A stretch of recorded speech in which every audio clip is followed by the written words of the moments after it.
Feeling so fast, you need to breathe now. The worst is over. It's time to shout louder. No matter who you are, I bet you go very far. They don't see the blind, so keep those words in mind. Live until it's over, dance until it's silent. Love more than ever, not is more than vibrant.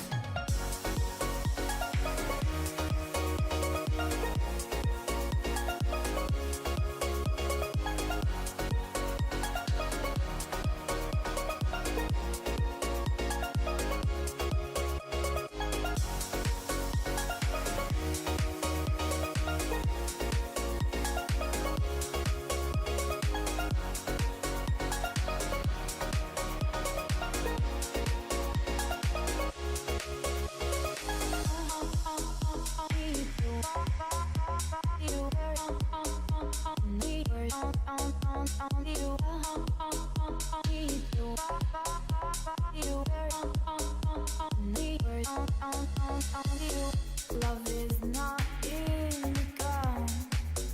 We're falling from the stars.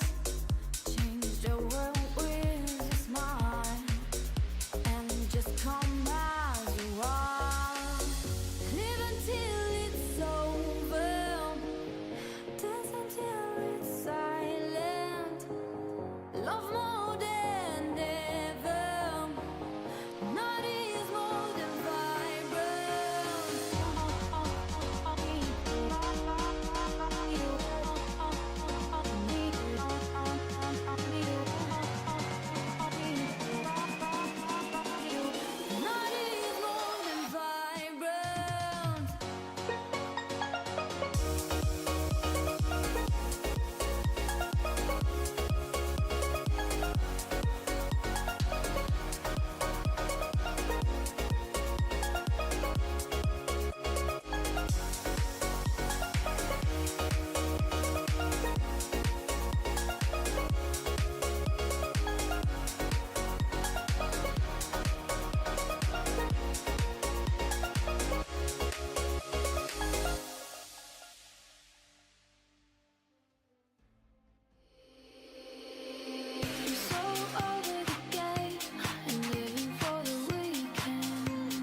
these Hollywood dreams started in the bedroom. You were telling me I could be anything if only we could find a way to la la la la la.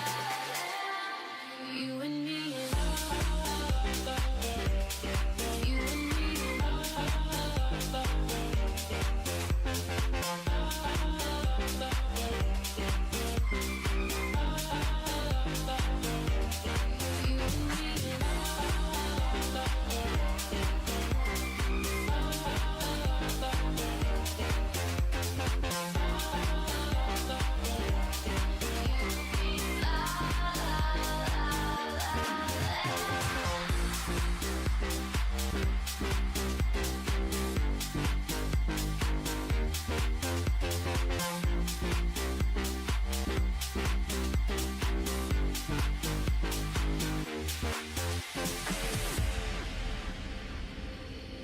You and me in la la la la la land. We'll be safe in la la la la la land.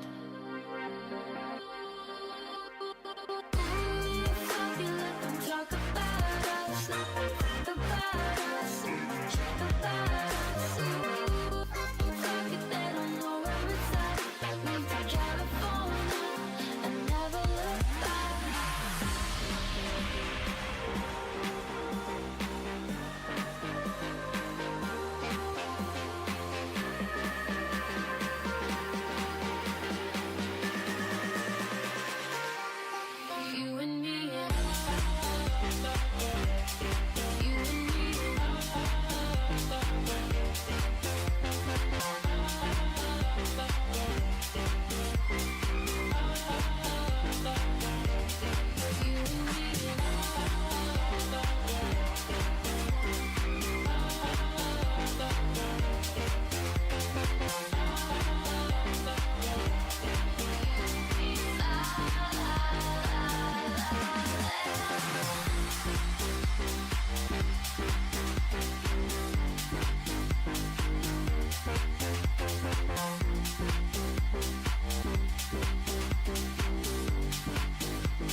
was on my own lane, convinced it was forever.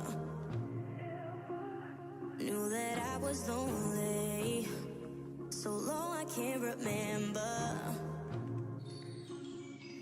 It's only when you're kissing, you know what you've been missing. If you didn't make a wish to feel the flame.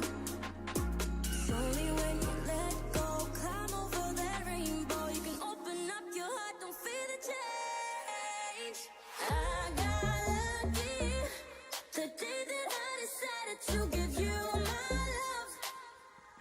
I got lucky, it didn't take a lot for me to sell this run.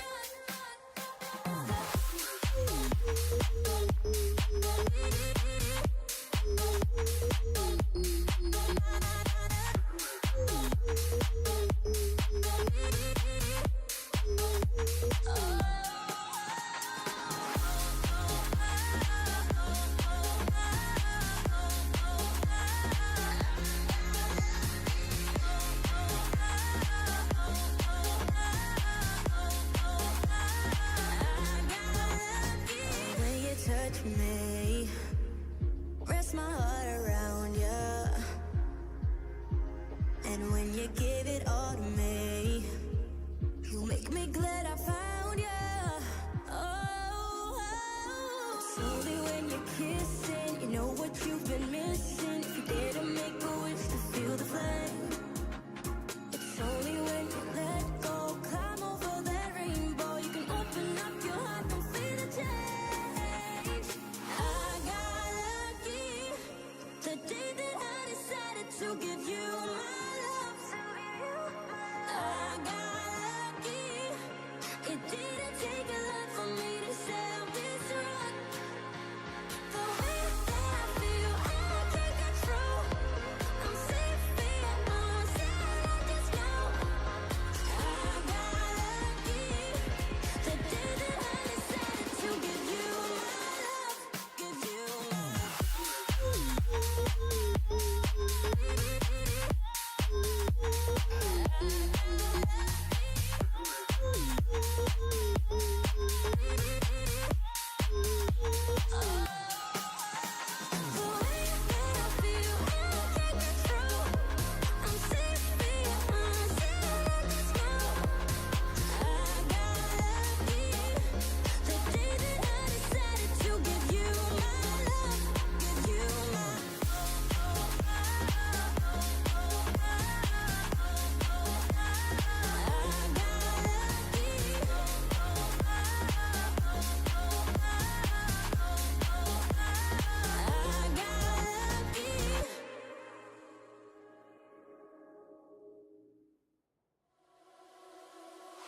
Don't stop me if I get too close.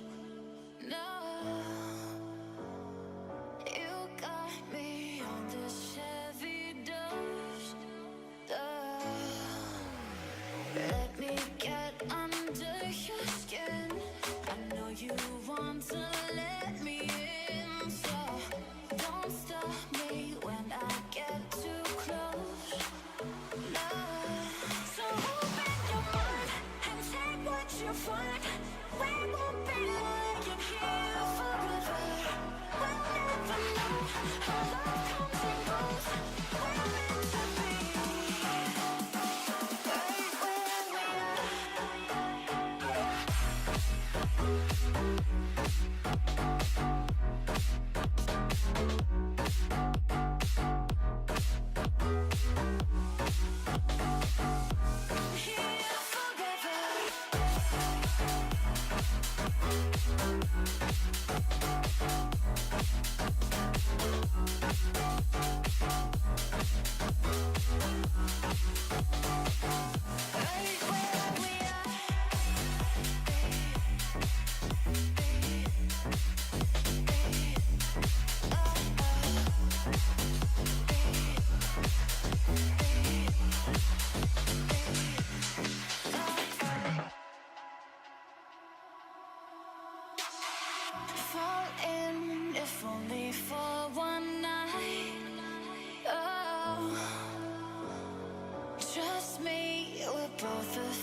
Is this life beautiful? So full and we only got one night. So open your mind and take what you find. We won't be lying here forever. We'll never know how love comes and goes. We're meant to be right where we are. Here forever. Right where we are. Oh, right where we are. Oh, right where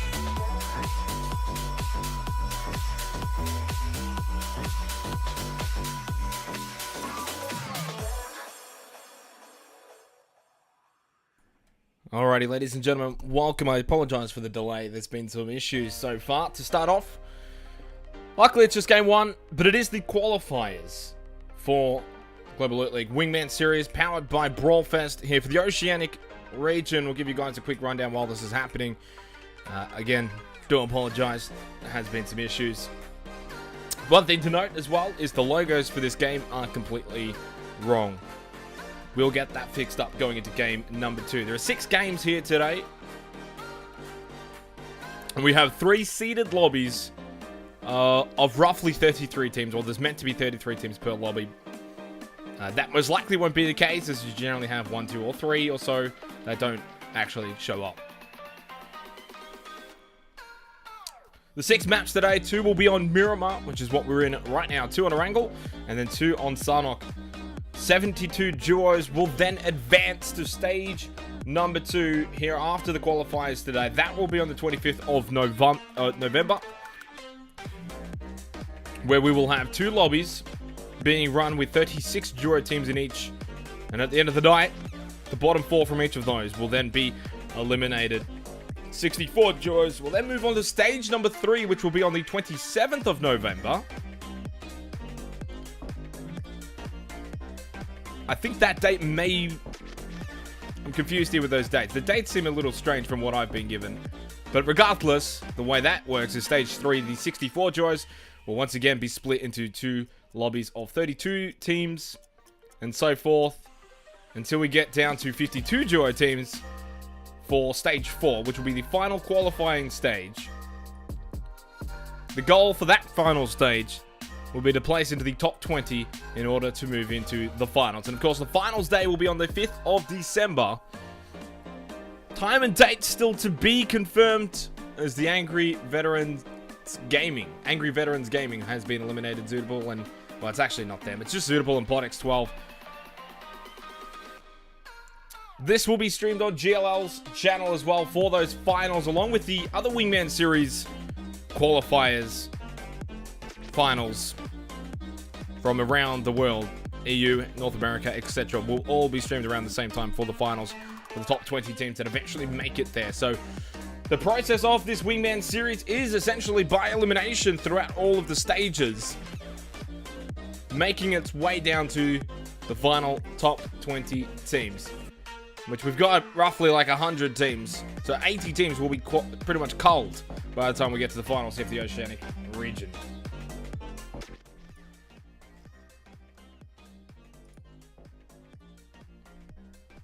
But I guess we can start talking about Game 1 a little bit here, as we are into Game 1 already, almost 8 minutes in. And we have seen one team eliminated. And again, this is going to be a little bit tricky, considering we do have all of the logos and whatnot. I mean, the majority of teams, I didn't get given logos regardless, so it's not that bad. But there are a couple of teams who do have some logos that are on the wrong teams. And of course, all the names are wrong as well. We do have 30, I think we started with 31 teams. That's changed quickly. Zone is center of Miramar as well. And of course, with the fact we've only got 55 alive, it may seem like, oh, there's a lot of teams. 29 teams, 55 alive. But the space that duos have is a lot different to squads. Squads take up a lot more area than duos do. Obviously, duos are only just the pair. It's a lot harder to split up. You don't really want to be splitting up in the same way that squads can split up with a 2-2 split, for example. Duos are going to want to try and stay together roughly within the same vicinity. Some will be on top of each other. Some will be slightly separated. DJ Arden and Infected, for example, over in some Martin are separated currently. Whereas you've got Rafi and Non-Reg, I believe, who are just quite literally on top of each other. Speaking of on top of each other, Kasun and Tiggleton next to Rabkrez and Tony. So we've got a couple of duos that are from some different teams. It's all for a bit of fun, but there is also $5,000 cash prize at the end of it here for the Oceanic region. So whilst it's a bit of fun, it's also a bit of... Now, that's not Atletico Pride. That's Bong Bong being eliminated. Again, that's what I mean. It's going to be really awkward. Atletico Pride is actually Nefahor and Manghi, not Suicide Squad headquarters. Cool name, though. Taking a few shots towards Progdog, who actually lands the headshot towards Nefahor. Chunks him quite a bit. Never actually casted duos before. I don't know how this is going to play out. So, I'm in the blind as much as everyone else is. I'm going to put the music away. And, of course, we have to be on Miramar first, which is, or at least tends to be slightly more laggy than the other maps for me. I'll put the points away. You can see the points and the way that they all stack up on the right-hand side of the screen just before I get rid of it. 10 points per kill each. 200 points for first place finish. So the kills are going to be a big factor here. Considering we've got, what, 31 teams roughly. And to get 50 points is a 15th place finish, which is about halfway. You only need 5 kills to get pretty much halfway in points. So if you can end up with 5 kills and a 15th place finish, it's actually the equivalent of a 7th place finish with 0 kills. So it's really about trying to be top heavy, getting a lot of kills, and placing inside of the top 5 is the best way to go. As 404 Tony is going to be eliminated by Kasun. It's not Avant Gaming. I will, as I mentioned, try and get that all fixed up and ready to go for game number 2. So the majority of teams already inside of this central zone here on Miramar. We have Resolves and Vasily pairing up over towards Al Azahar into Packet coming from Torre Ayumada for Rezan and Lako. And again, this is what it was kind of touching on, but steered away from it slightly, is for a lot of these teams, they've kind of split between some of the professional teams that we see in the region over towards just sort of playing with either mates or just picking up another highly skilled player from a different team. You know, you look at the combination of Kasun and Tiggleton, for example. Team Immunity and Chiefs coming together there, whereas some other teams have elected to sort of split their main roster of 4 and just go for the duo and duo sort of setup. Kamsi from Pandemic. And you got Solo B as well from Knights. So there are going to be splits like that. Sweet Soul and Double J grouping up. Australia Kent and Stacky with an A. Sleeper Gaming for Stacky. You've got Daxon and Janky. Cedrix and Ludatir. The whole standard core, formerly of Kanga Esports, now part of, I believe, Kaki, unless they've changed that already again. There's some action between Neflor and Woods and Mavgod, and Woods and Mavgod will go down. I believe their team is actually Mavwood, is what their team is called. It's not Proximity Gaming. So 2 kills now for Nefahor, so that's going to be 20 points already acquired for Atletico Pride. Just to the west of Power Grid. Rabs and Woodsy just to the northwest of them as well. South of San Martin, already starting to see a couple of teams congregate as Flubison's going to be knocked down by Savage ASF. I'm not going to say the full word of that. Edge and Champs from the Chiefs, not Flesh Eater. Moving up close by to Polidal and Mishka Oz. And just to the east of Mishka as well as Infected and DJ Arnie. Here for the ping. What a name. DJ Arnie and Infected. So Submatic and Funsies grouping up as well. This is the first time I'm actually just really sort of seeing these lists in a way. Spaggy and Yasu sort of touched on them before. Towards the Eastern Highway. Savage F. Almost said the full thing there. And Slow Ass Mofo. Going to take down Flubison and Gress. They're going to pick up their first 2 kills of the game and of the qualifiers. 13.5 minutes already. It's game number 1, by the way.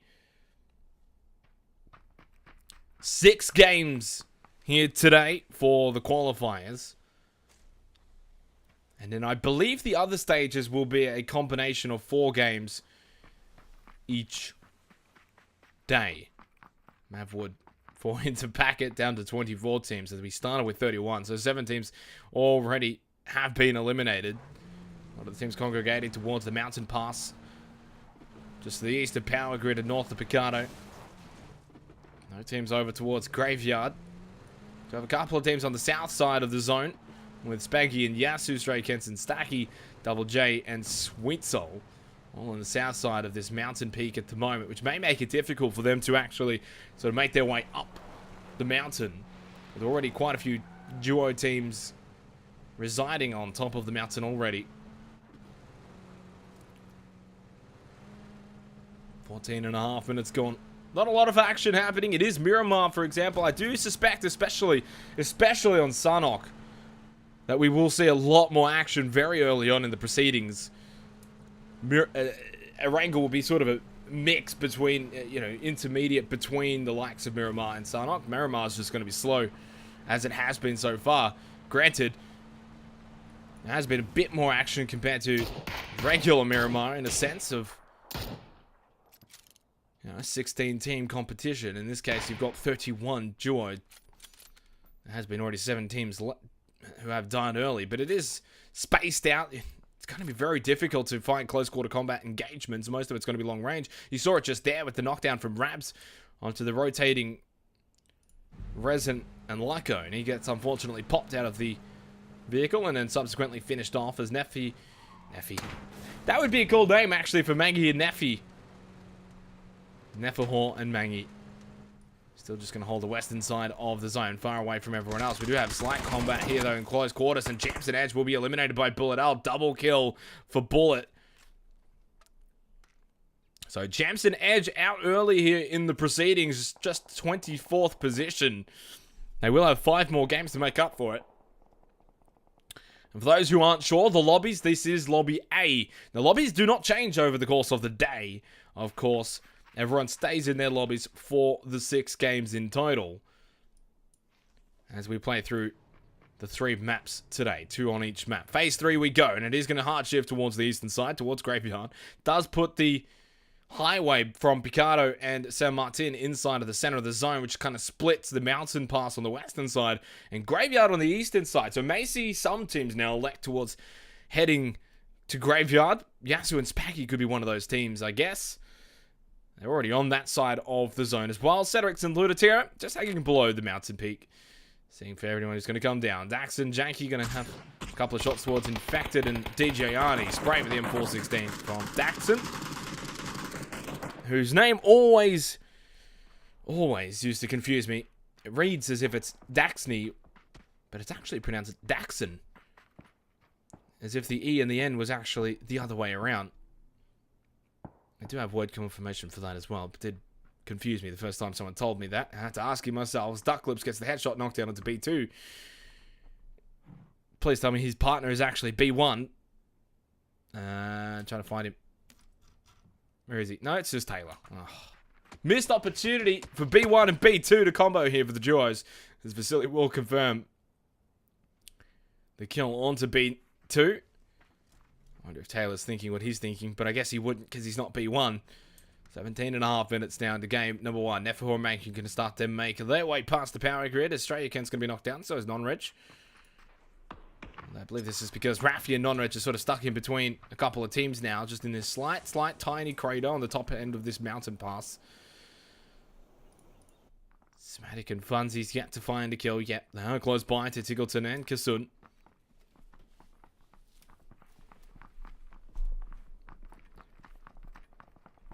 Let's see. Past Mishka and Bullet. Already got 2 kills for them now. They do get Woods with the knockdown as he's going past San Martin. Nice. Knockdown for Bullet L. It should be the 3rd kill of the game for Mishka and Bullet. As they finish him off. That is going to be the case. So Woodsy goes out. I believe Rabs is his partner, and he is. So Rabs stays alive for now, but for how much longer he's about to go past Infected and DJ Honey. Gets a bit of air. He just sends it past them. Actually heading back up towards the hill, possibly just trying to hide inside of a crevice and stay out of the line of sight of the majority of these teams around. So we are now down to 22 teams, 40 alive. Making it inside of the top 10 is going to be a lot harder than it is in the normal proceedings in a 16-team lobby for squads. As Enchi with the confirmed execution onto Sweet Soul. Stranger Kent is going to go down too. So a couple of duos now without a partner, just by themselves. Stacky with Vinay is one of them. I love that logo for the Mighty Quacks. One of my favourite fan-made photos. And as it looks like Bullet Al and Mishka have had some company.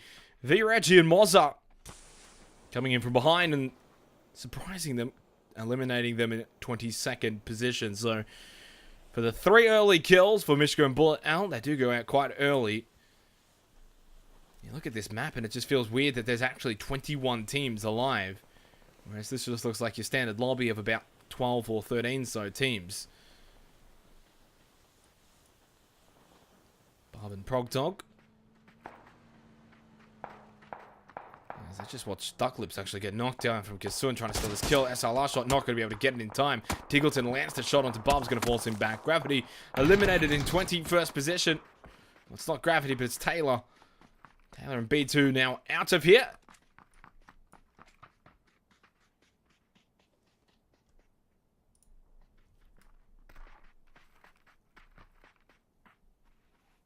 Now Oddity Black Storm going to go down to the play zone. 9 kills yet for Yasu and Spaggy.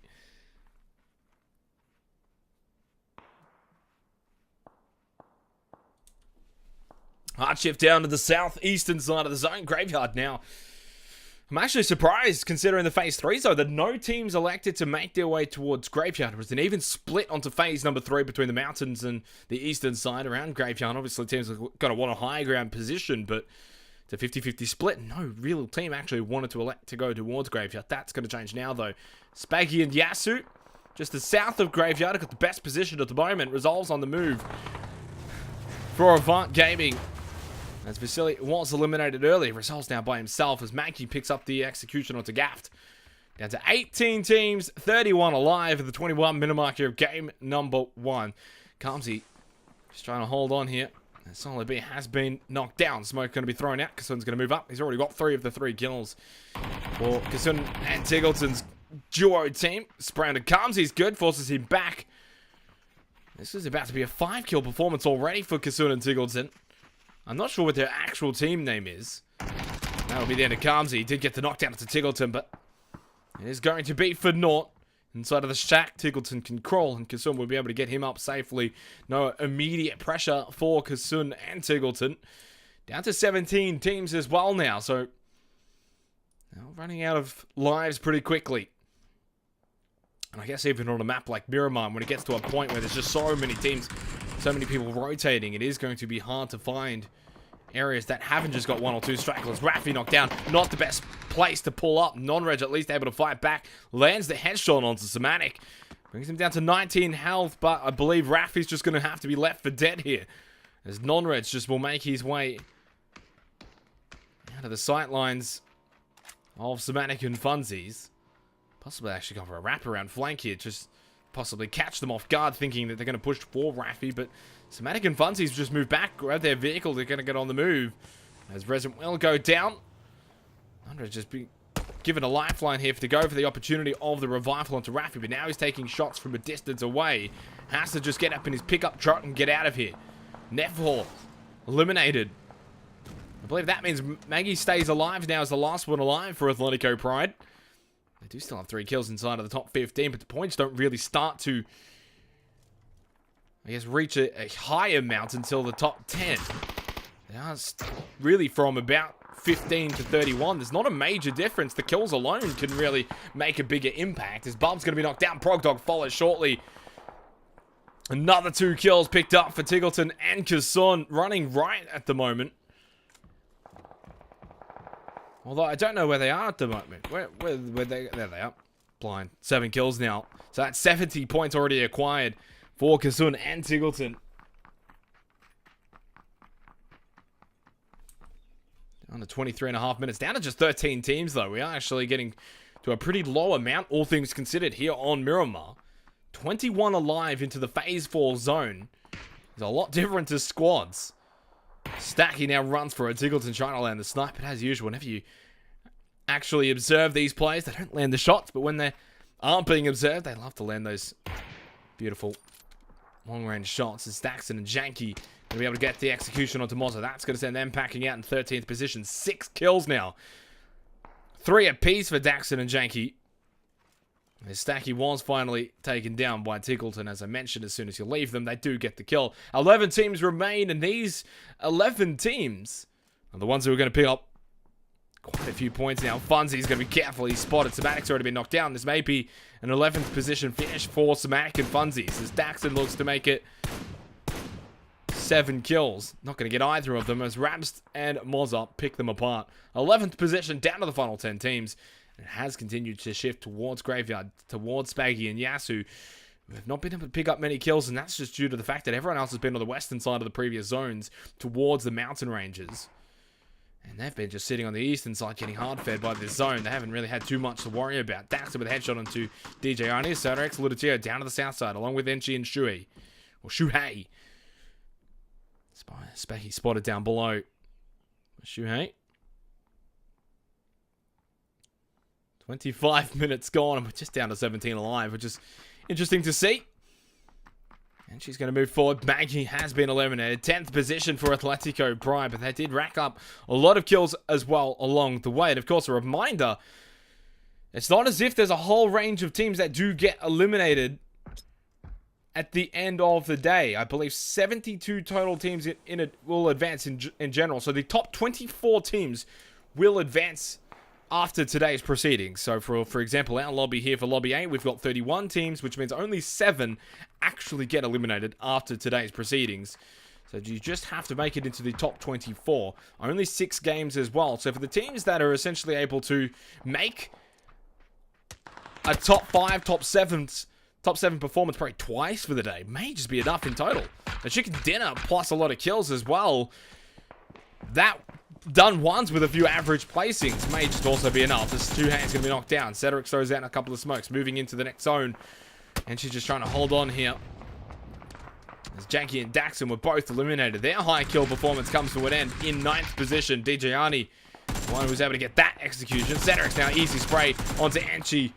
Ludatera from the other side was able to combine for both of them as they finished them off. 8th position for Shuei and Anchi. 3 kills now for Cedric and Ludatera as they move forward. Kasun and Tiggleton stay alive up to 8 kills now. So that's 80 points already in the back pocket acquired for Kasun and Tiggleton. They would have heard the shots as well from Cedric and Ludatera. Inside, Yasu and Spacky still holding firm with no kills. But they're inside of the top 7 now. And as I mentioned before, top 7th position. Realistically, I believe that's 100 points. So that's the equivalent of about 10 kills.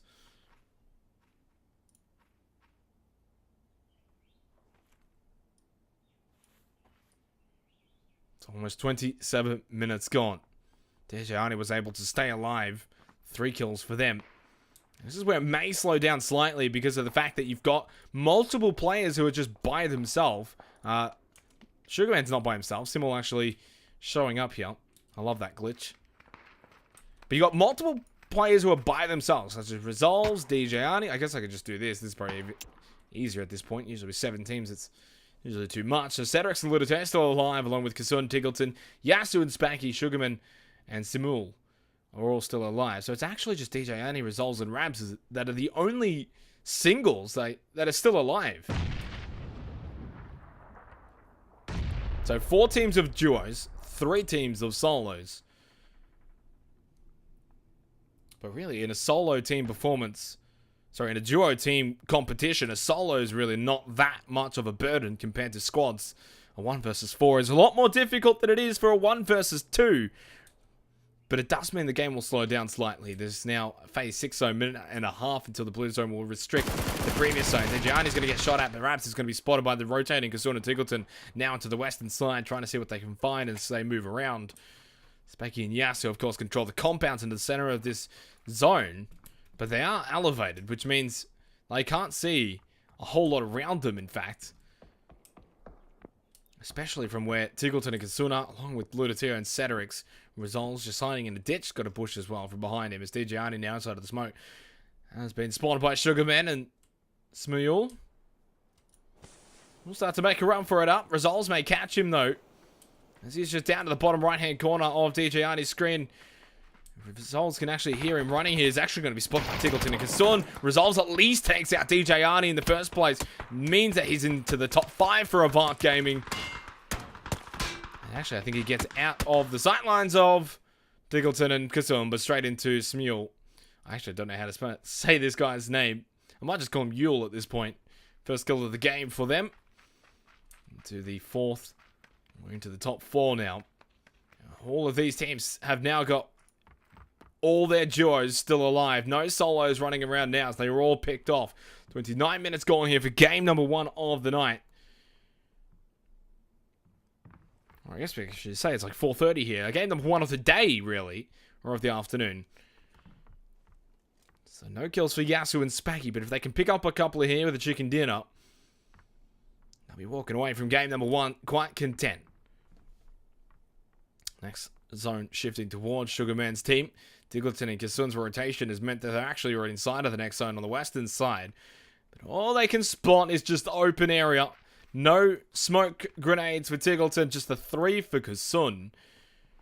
And as you see, not a whole lot of trees either. They're on the border edge here on the western side. Spanky and Yasu also just do not have to move. And then Ludotir and Cedrix will be on the southeastern side. So I guess, really coming into phase number 7, I'm still not even expecting anything to happen. Again, when you got $5,000 up for grabs as well throughout all of this, you want all the points you can muster up, and teams are definitely going to be taking this quite seriously.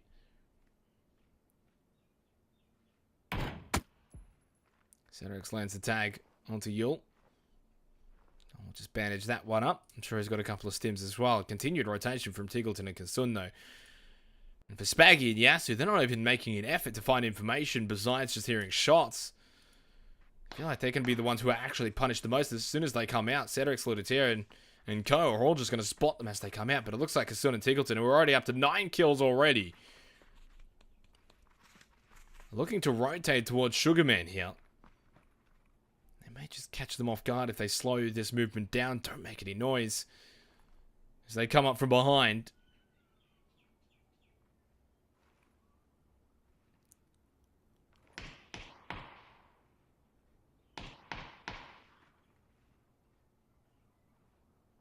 Sun can hear the shots.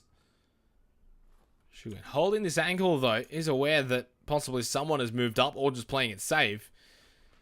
They do hold a little ditch here. They have not had to move because of the way that phase 7 shifted towards them. 30 seconds until we head into phase number 8 here for game number 1 as the blue zone starts to continue making its way in. Yasu and Spaggy have still not moved at all.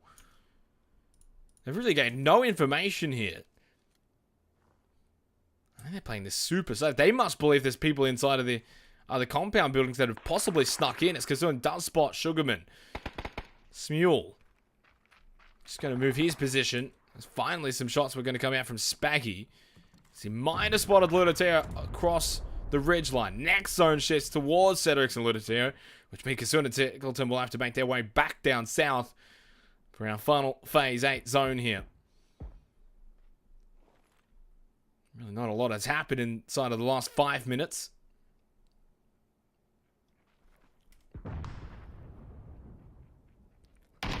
Now Smule's going to be spotted. Was getting an early spray towards Tiggleton, but Kasun comes along with a headshot, puts him out of his misery. Brings it down to the final 3 teams as Yasu lands a tag on Cedrix. Now Ludotir is being lit up by Kasun with the M416. And the 6X, the smokes have come out though, and he gets back behind the tree. 11 kills for Kasun and Tiggleton. Oh, I'm not surprised at all. Not even slightly. As Ludotir makes a run for it now. Gets towards Cedrix. Gets behind the rock and into the smoke. We'll be able to get this revive. Get them back up. Yasu took a big chunk as well. I'll pop the first aid kit. Actually out of ammunition for his Kar 98. Down to just the Scar L. But he can't even spot Kasun and Tiggleton as they're just behind a rocky hill.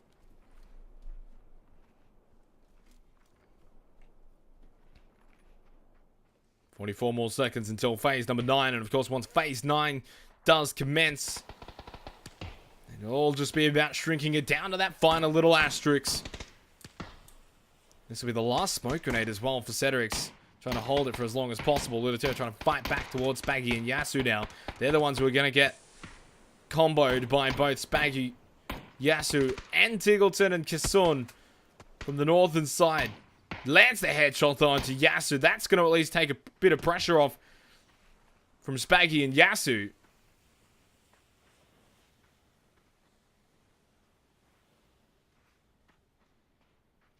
But Ludoterra and Cedric don't even make the push for it. They don't really try and gain anything out from that knockdown. Now Kisun's just going to make a run for it. Ludoterra landing a couple of tags, but Kisun does make it to the rock. Another tag back onto Ludoterra now. Kisun will heal up. No one necessarily favored for this final asterisk. And there's no way that anyone's going to make it here either, as Spaggy lands a knockdown onto Cedric. There's the execution. Knockdown back towards Yasu will force out the revive. Once again, from Spaggy onto Yasu. Ludoterra, the last one alive for his team. Smoke grenade going to go out from Yasu and Spaggy, though. Blue zone is moving, by the way. It'll be another minute and 50 seconds until it reaches the set. Another headshot tag. He's going to get two. Ludoterra takes down Spaggy and Yasu with the M16 and at least acquires second position. And for Kisun and Tiggleton, the easiest win they'll ever have. They literally did nothing at the end of that game with 3 teams remaining. They just sat still, let them do their own killing. 11 kill win, though, for Kisun and Tiggleton as they take out game number 1 of the Wingman Series qualifiers.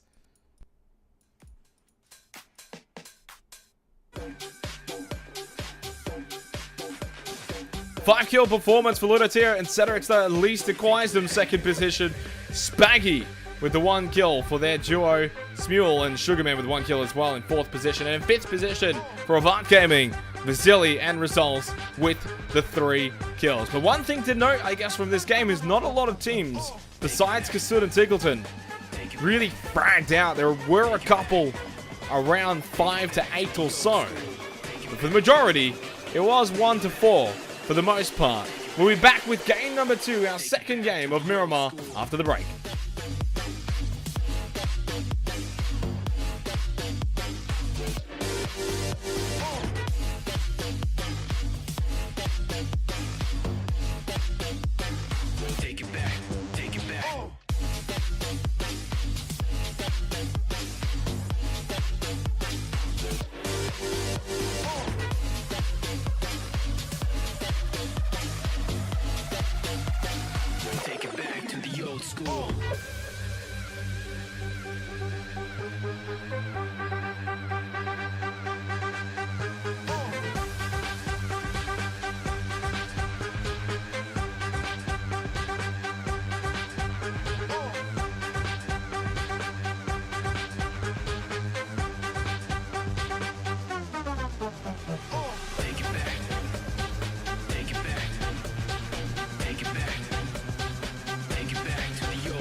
Kill.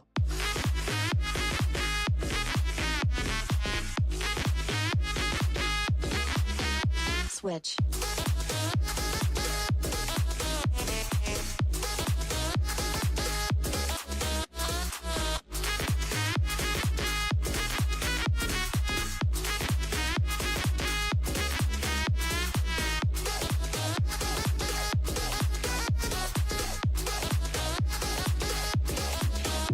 Switch.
Kill.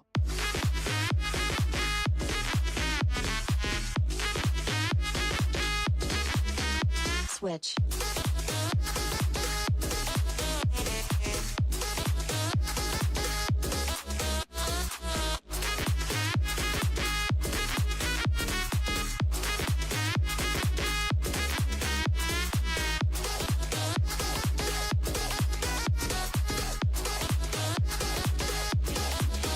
Switch.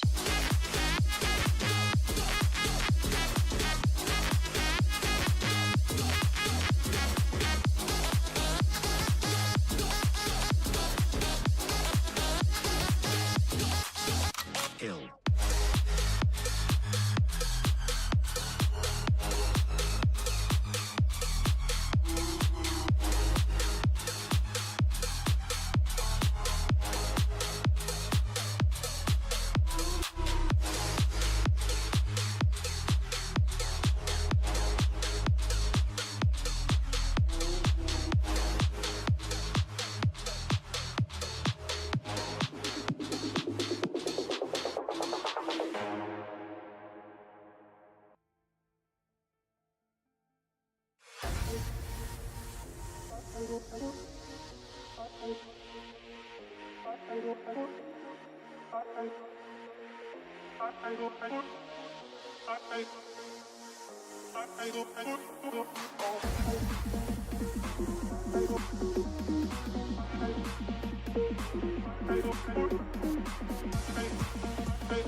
This could be fun.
This could be fun.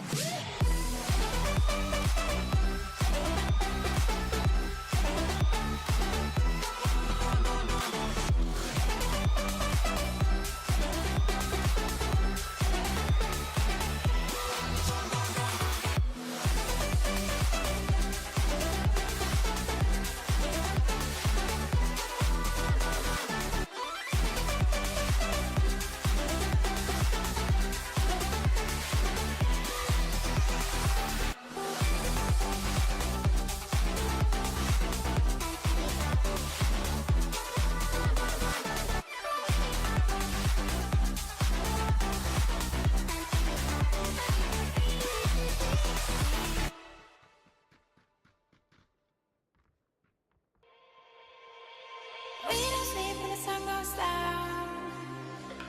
We don't waste our precious time. All my friends in the loop, making up for teenage crime. We don't sleep when the sun goes down.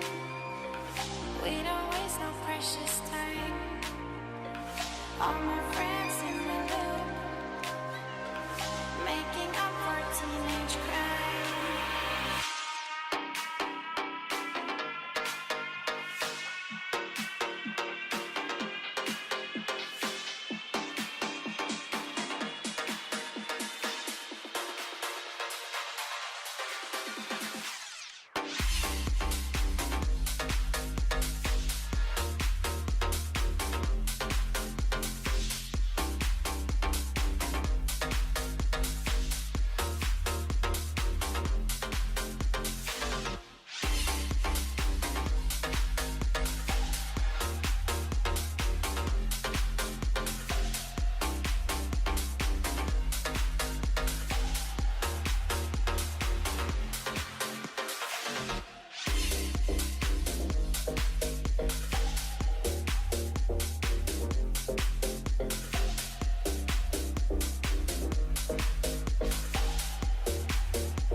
Alrighty, ladies and gentlemen, welcome back. We're into game number 2 now from Miramar. My name is Xenox.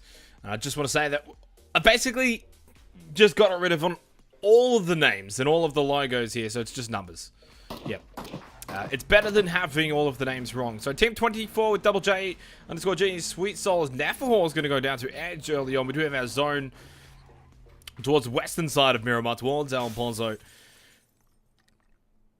We only have the 28 teams.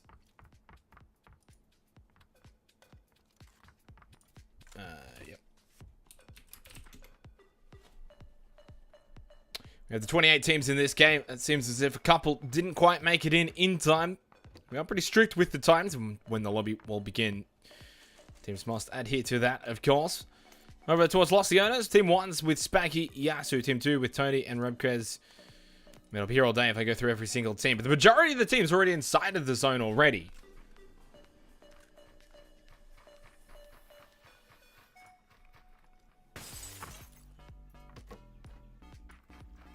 As Smayul, whose name I've now learned how to pronounce correctly, and Smayul, or Smile, apparently.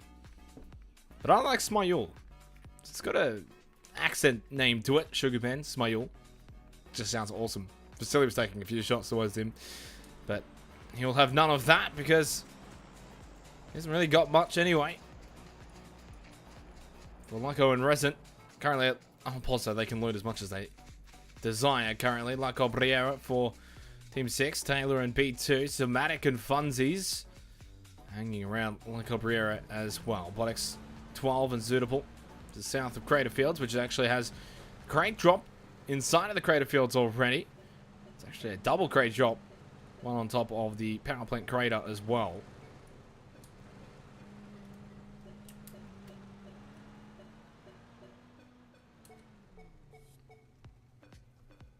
Over towards Picardo with Stucky with an A, and Australia Kents with team number 19. Rafi and Non-Reg for team 10. Rafi already on the move from Picardo. Most teams are going to want to be careful in terms of splitting up, such as this. If Rafi goes too far close towards San Martin, a lot of players hanging around that vicinity, he could get shot out of his vehicle quite easily. And of course, a reminder, after this Miramar game, we're heading to Erangel, I believe, or Sarnok, whichever the order is that I can't remember at this point. Let me have a look where we are heading to after this. It will be Erangel, so 2 games coming up onto Erangel, and then after that, 2 more games on Sarnok. 5.5 minutes gone here. So game number 2, 6 games in total for these qualifiers. Top 24 teams from each lobby will qualify, which at this point it looks interesting because we've only got 28 teams in this game, but we had 31 for game 1. And we're supposed to have 33. So right now, 24 out of 28 teams in this lobby are going to get a free run at game number 2 here.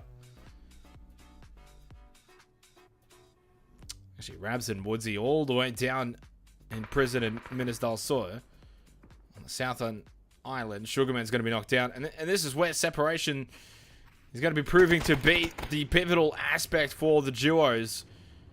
The minute that one gets knocked down and they're not close enough to go and get that revive, Sugarman's going to be eliminated. First kill of the game here for Avant Gaming's results in Vasily, or team number 5. Just to the north of San Martin.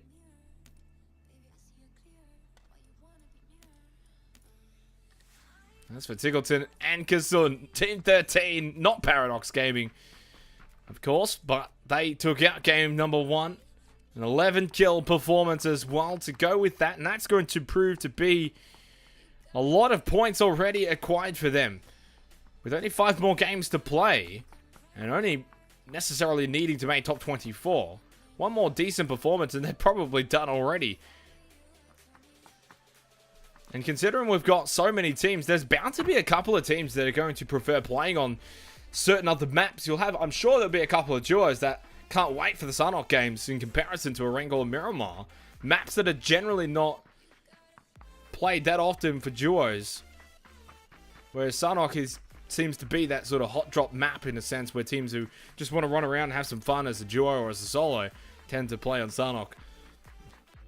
expecting that to be full of action early on. Miramar, though, it definitely was slow-paced to begin with in game number 1, but then it definitely heated up towards the middle section of the game before slowing down and almost grinding to a halt for the last 5 minutes because of the amount of space that players had to just sit on the outer edges. As Edge is going to drive past here with Champs. Quite comfortably, though. Edge and Champs, of course, from Chiefs Esports Clubs. I believe Critical Motion and P for Potato are playing in the Lobby B as Chiefs as well. Champs and Edge. Well, that's the other thing to be careful of as well, especially when riding on motorbikes, as Maggie will be eliminated. So Atletico Pride, Maggie and Neverhall.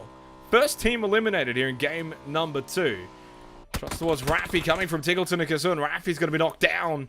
Champs was just knocked down as well, just as we left him. And now Edge and Champs have been eliminated. Second last position. And they went out super early in game number 1 as well. It's not going well for Edge and Champs, and it's not going well either for Non-Reg and Raffy. Eliminated quickly. 3 teams out in a minute. 2 kills already here for game number 2 for Kasun and Tiggleton as they continue.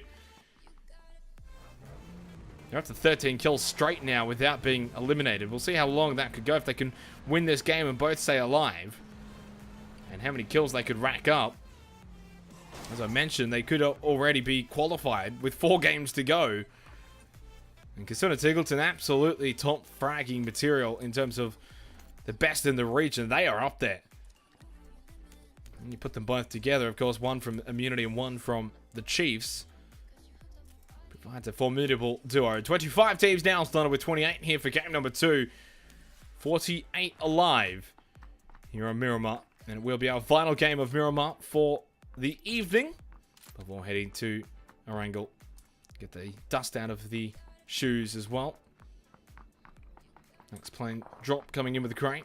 Crate of Fields. Crate was looted, I believe, possibly by Zootable or Podex 12. They were the closest to it. And it was from Podex 12. Picks up the AUG. Decent gun to have here. And we're also in a decent position as well, just to the north of Al Ponto. 3 shots from Double J and Sweet Soul towards Woods. And Mav God from Team Mav Wood. Minute and a half until phase number 2 will commence. Not a whole lot of teams, or players for that matter, on the outer edge of the phase 1 zone. Down to the south side is where the majority are. Smile still hanging out by himself. He's the last one alive for his team. As Rebkez, 404 Tony, and Kamzi and Solo B start to make their way up from Vela Del Mar up onto the Western Highway.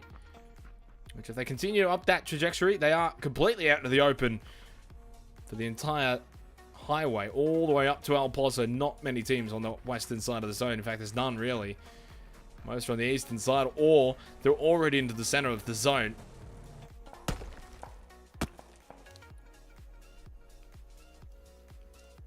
Mishka down to 2 first aid kits now after healing that one up. Mishka bought 2 kills for them already. They were taking a long-range fight with Infected and DJ Arnie. Tiggleton, though, hanging around the vicinity of DJ Arnie and Infected. Kasun right behind him, sneaking on up as they come in. DJ Arnie pretty much on the other side of this hill as he just makes his way up there. Infected is the one still continuing to take shots towards Mishka's location, actually landing a couple. Tiggleton's going to ignore DJ Arnie for now, though. This could backfire if he doesn't. And if he does go straight for Infected, DJ Arnie could be coming in from behind, but he spotted him now. And he also knows where Infected is as well. He heard the shots before. There's the knockdown from Tig Flex and Eagleton. They're actually going to be knocked down by Mishka, though. Mishka and Bullet Owl. Bullet Owl gets the confirmed kill onto Infected. Smoke from Kasun. All of a sudden, this push now. Tiggleton's going to be eliminated by Mishka. The bleed out happens, and Kasun's all by himself. And bye-bye, Kasun. DJ Arnie with a big frag. Sends him packing. And our winners from game number 1 are eliminated in 25th position. Well, they certainly can't rest on their laurels now going into game number 3. That's where I sort of touched on. They really needed to have another top 3 performance, another 5+ kills, and who knows, maybe with 4 games remaining, they would have been already quite safe inside of the top 24, but that changes. Now they've got points in their back pocket, of course, from game number 1 for Kasun and Tiggleton. A lot of points, but they're not in the clear. If they continue to have games such as 25th or 28th, for example, then they'll start to fall back behind the pack slightly. Edge and Champs really at the bottom of the pack currently, along with possibly Mangy and Nefahor, with an early finish there for them too. So some big names out early here in game number 2. Mangy, Nefahor, Edge, Champs, Kasun, Tiggleton, Non-Reg and Rafi as well. Are some pretty good fraggers, all out early. There is a bit more of a luck component in the duos in the way it's all sort of set up compared to squads, but you know, you still got to get the kills, you still got to position yourself, and generally speaking, the best still come out on top. Spaggy, SLR with the 6x, did get the knockdown onto Kamzi. Nice headshot from him. Wasn't able to find the follow-up knockdown onto Solo B to send Team 14 out, but Spaggy's going to just cross the road here. Look how aggressive this is from Spaggy and Yasu. Total change from what we saw of them in game number 1, where they were happy to just sit in their compound building. They came in 3rd position, I believe possibly with 1 or 0 kills in the end. I can't remember if it was 1 or 0. Frag grenade going to come out. Not going to make the distance though. And Solo being Kamzi behind the rock anyway. Slow ass mofo. Knocked down by Mozo XD. 1, 2, 3. The continued push from Spaggy and Yasu. Spaggy's going to hold the front line. Yasu from a slight flanking position. Knocked down onto Solo B. Now to just push up onto Kamzi. Frag grenade's got 3 of them. Might as well throw one out. This is perfectly placed to get Solo B eliminated, but only get splash damage onto Kamzi. 58 health, spray to what? Spaggy, it's not good enough. Spaggy with the elimination. 24th position for Team 14. Kamzi and Solo B are going to be sent packing, and 2 kills acquired for Spaggy and Yasu. So they move into the top 23 teams. 14 minutes has transpired already for game number 2.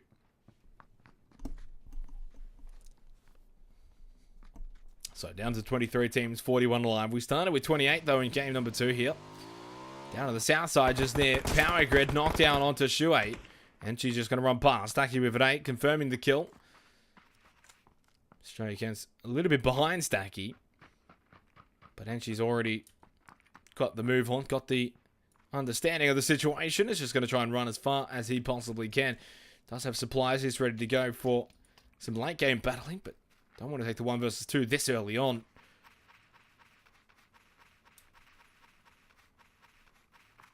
So current zone for phase number 2. We will be heading into phase number 3 shortly though, in just a minute's time. Mavgod and Woods is close by to Woodsy. Wouldn't mind seeing a Woods versus Woodsy battle. It'd be interesting to see how that would transpire. Rabs has gone down already, so that means Woodsy's just already by himself, running around. They just look to go prone inside of these hay bales, or just looking for loot. One or either, or possibly both.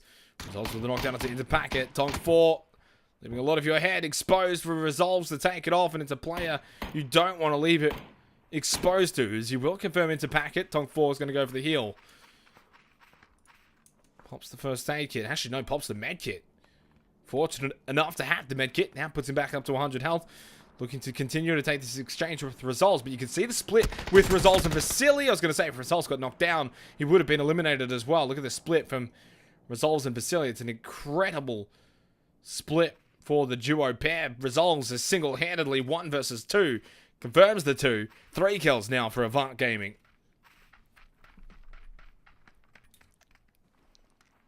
As the phase 3 zone shifts towards the northern side, towards the crater fields. El Pozo still half intact, which is where Lucco and Resident reside currently, on the far eastern side of the city. But besides El Pozo, there is also the south side, the hay bale field of El Pozo, which Woodsy's 832 has now ran past and through. Crater fields is half in as well. It is time to shrink down now, and this is the part of the game where in game 1 where we saw a lot of fighting and a lot of action. Double J in the pickup truck. Go past Bob, who did unlead a spray into the vehicle. Another one's going to come as well from Progdog helping out, but no more damage going to be applied to Double J. Pickup truck almost going to be blown up though, able to get away. M24, we're going to get a big shot through the hay bales. No, it's not. Unable to land that shot. No kills yet for Team 11's Bob and Progdog. Mavgod and Woods. I believe Woods was possibly firing back there as he goes towards this crate. sort of thinks about it before heading up to it. We'll see what's in it. There's going to be the Groza, and that's it. Of course, a level 3 setup as well, as usual, inside of the crate. 22 alive, 37 individuals, though. It's a pretty small amount for a Phase 3 on Miramar, but the amount of teams who are sort of maneuvering themselves and the amount of space that's open, it does mean that there are a lot of teams who are wanting to shuffle around the zone. There are obviously some teams who are already quite content with where they are located. Ludatio, though, and Cedric's extremely close to Mishka and Bullet L.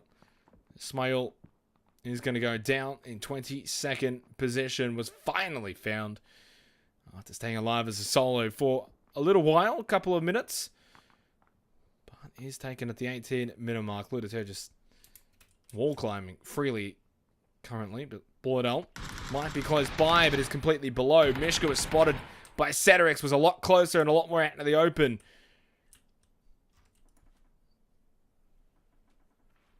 DJ Arnie got to go down and Resolves as well. I believe that's now 4 kills for Avant Gaming's Resolves and Vasily, and it is 3 for Resolves, 1 for Vasily.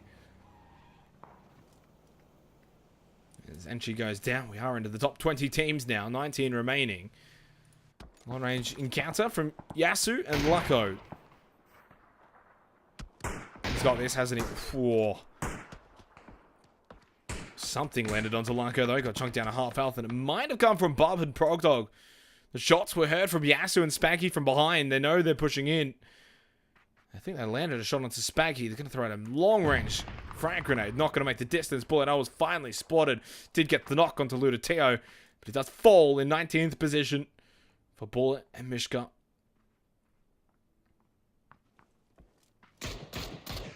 Oh, I just realized the point system's still up. Oh, no. Whoops.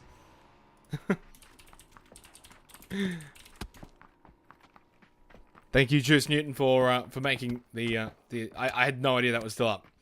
My apologies. It's gone now. Well, at least you guys know what the point system is, alright? Just making sure. Just making sure you know what it is. 3 kills for Yasu and Spaggy inside of El Pozo now. So they push up closer towards Resin and Lyko. Lyko. They're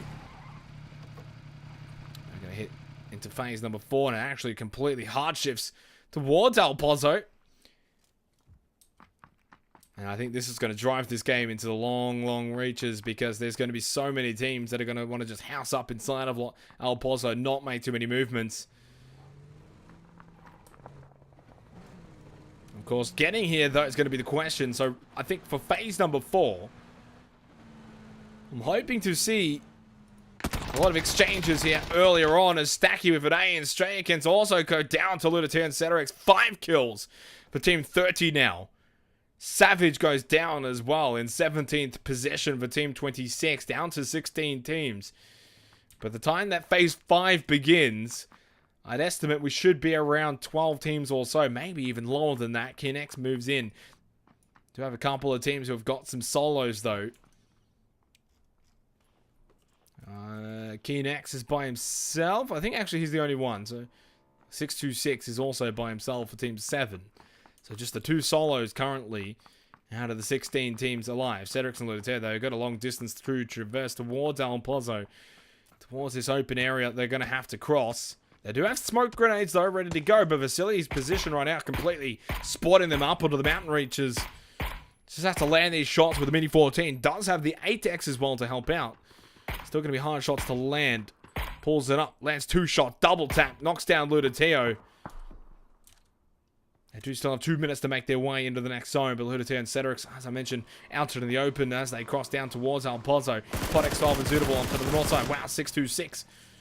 Gives up the 5th kill for Avant Gaming. Resolves taking that one as well. That was really Vasily's kill. Come on, Resolves. Team sharing here.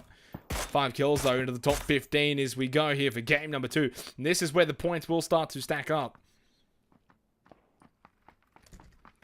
Here on onwards for game number 2. It's about trying to gain separation from everyone else.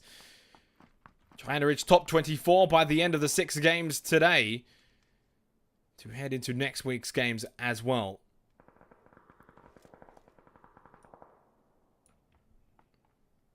Clips knocked down into Woods. will be eliminated. Mavcod's still alive, though, inside of the hay bales. Here's the wheat field. So still 15 teams, but Mav's now by himself. Ducklips and Storm from the Mighty Quacks pick up their second kill of the game. So almost 30 minutes. Almost another 8 or so, or another 7 minutes, really. Down to 15 teams. 50 more seconds until phase number 5 will commence. Ducklips knocked down. Storm's going to go to 15th position for the Mighty Quacks. Cedric and Ludatea now along the road, making their way across the road. Going to go for the north side, which has got B2 and Taylor roughly close by. It's V Reggie and Mozza coming in now for Team 18. Somatic and Funsies. Going to gatekeep them, though, but a nice shot landed from Taylor. Going to just draw the attention of V Reggie while that blue zone's coming in. Takes a few chunks as well as another shot. This one from B2 as well. Moves up close to Somatic and Funsies. Somatic is low, but so is V Reggie. And the blue zone is still approaching. Another 10 more seconds. Somatic's about to get the free kill, though, and he knocks down V Reggie. And the other side is Mozza XD123. Far away, though, from V Reggie, who went down for Team 18. As we head into phase 5, we are down to 14 teams. Wow, the hard shift over towards the eastern side does mean that El Pozo is no longer the lucky safe haven place that it once was. Saterex and Ludatea stuck behind the tree. B12, or B2, and Taylor. Other one's putting the pressure. Wow, big headshot from Taylor onto Saterex. Knocks him down out of the open. Smoke grenade immediately thrown from Ludatea, but it's too little too late. Still continuing to take shots. And he will bleed out before Ludatea is even going to be able to make his way for the revive. So last one alive now for team number 30. 24.5 minutes gone. Another shot landing. He's on 0 health. He shouldn't even be alive. He's the walking dead right now for Ludatea. For all their 5 kills, if they go out in 13th position, it's not going to be the best case scenario for them to stack up the points here in game number 2. The smoke grenades are being prepared. Knows he needs to make the distance over this hill and away from the sightlines of B2 and Taylor. Which at the moment, Funsy's just trying to get away from Remkez and Tony. Mozza X2, Mozza XD, 1, 2, 3. Still making his way down towards El Pozo. Double knockdown happening inside of El Pozo as well. Zutable knocked down by Spaggy. Yasu, though, and Spaggy under pressure from Resin. And Lyco, as Funzy will be eliminated. Now so does Ludatea. B2, the pressure too much. Great movement from Taylor here as well. Moving up for Team 6. Progdog goes down to Zutable as well. Leaves just Bum as the last one alive for Team 11. Down to the final 11 teams, but there's 17 players alive. Spaggy on the move with Yasu. It's going to be a cluster of teams on the edge of El Pozo. Mozza can't land the spray. Remkez can. 4 kills for 2 into the final 10 teams we go. Bub now forcing the fight, and he has to inside of El Pozo, but the 1v2s now everywhere for him after losing Progdog. Frag grenade through the window. Like trying to just bounce these off the walls and get them below him, but Bub's not below. Does actually take damage from that, not sure how, and I think Bub's surprised. Does have 6 first aid kits. But he's not sure where the next player is going to come from. Mav got out in 10th. Now Woodsy out in 9th position. Team starting to drop like flies. Suitable and Pod X12 just hanging on the outer edge here on the south side of El Pozo. Spaggy and Yasu spotting Tony and Redcrest. Oh boy. Frag grenade. This is going to be perfect. No, it's going to just bounce too much too far. Doesn't even get any splash damage onto Tony or Redcrest. Is that a smoke being thrown out? I believe it's multiple smokes being thrown out by Reb and Tony, but it doesn't matter. Lucko from the side gets them before the smokes can even come out onto the road. Too concerned with Yasu and Spaggy. Lucko and Resin had the angle. They're up to 2 kills now. Their first 2 kills of the game coming at the 27-minute mark.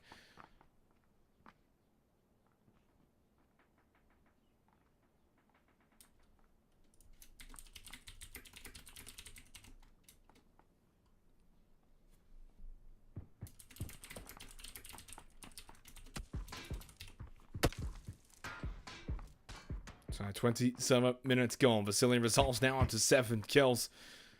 Representing Avant Gaming, B2. One more headshot. got to be careful. Vasily lands another second shot onto B2. This time we'll force him back. They're just barely inside of this next zone for phase number 6. 20 seconds until the blue zone will begin to move again, but Resolves and Vasily best placed at the moment. Suitable on Pot X12. Spot Yasu behind the rock. Suitable now come for the spray. Yasu got Pot X12. But Suitable will get Yasu with a headshot. Spacky. Is he going to be able to make his way back here? I think he should be able to, but he's not going to force it. They got the knockdown. He could have easily forced the 1 versus 1, but had no frags, had no smokes either. But he's got to make up his mind now. He looks like he's coming back. He's not sure. Yasu behind the rock, but he's bleeding out profusely. He can hold the angle, though.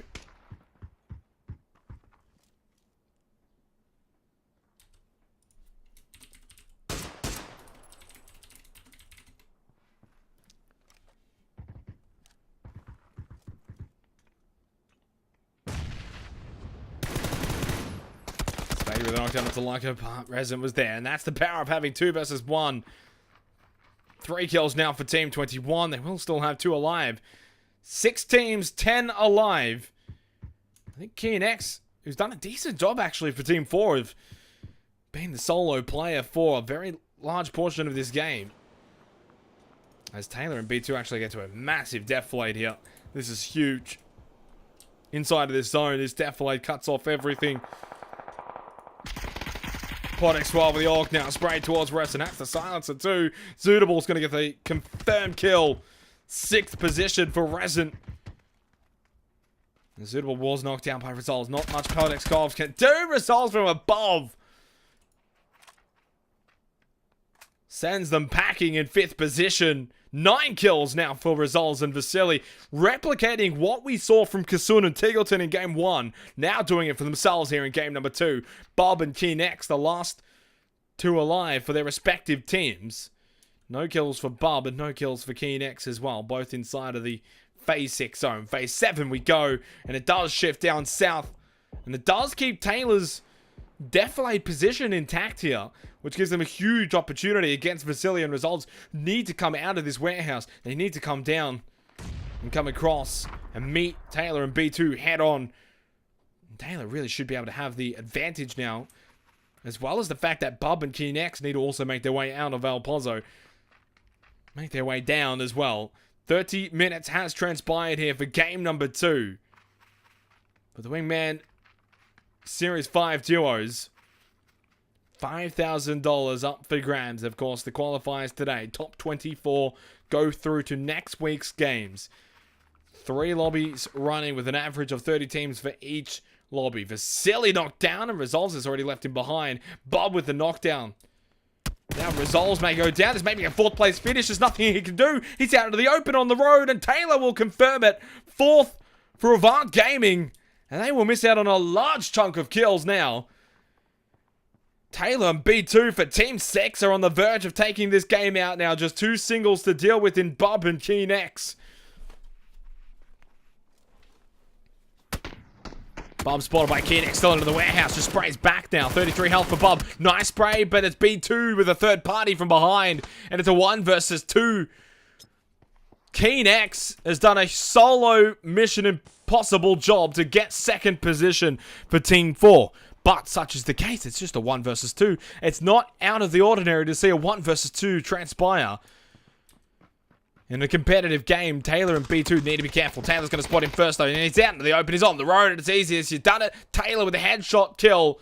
5 kills for team number 6 as they take out game number 2. The final game on Miramar as well, ladies and gentlemen. Because after this now, after the break, when we come back, we will be heading to Erangel for the next 2 games. But congratulations to Taylor and B2. 5 kills for their win. 2nd place for Keen X and Gaffs. 3rd for Bob and Progdog. Not a lot of kills for the top 3 placing teams. The majority of the kills coming from Resolves with 7, 2 to Vasily. 9 kills and a 4th place finish for Avant Gaming. And Zootable and Pod X12 with 4 kills to their name from Flesh Eater. 4 more games. I got there in the end. 4 more games to come. 2 on Erangel and 2 on Sarnock here for the qualifiers. My name's been Xenox. Hope you enjoyed Miramar. We go to the break now with the tunes. And when we come back, it's Erangel. Stay tuned.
I don't care about tomorrow. Inhale this moment with me. There's no right and there's no wrong, so I'll take the risk. You won't back me down. On these open streets, it's just my fate and me. Oh, I'm still young and I believe I still have lessons to learn. Lessons to learn on these open streets. On these open streets. I'm still young and I believe I still have lessons to learn. Lessons to learn.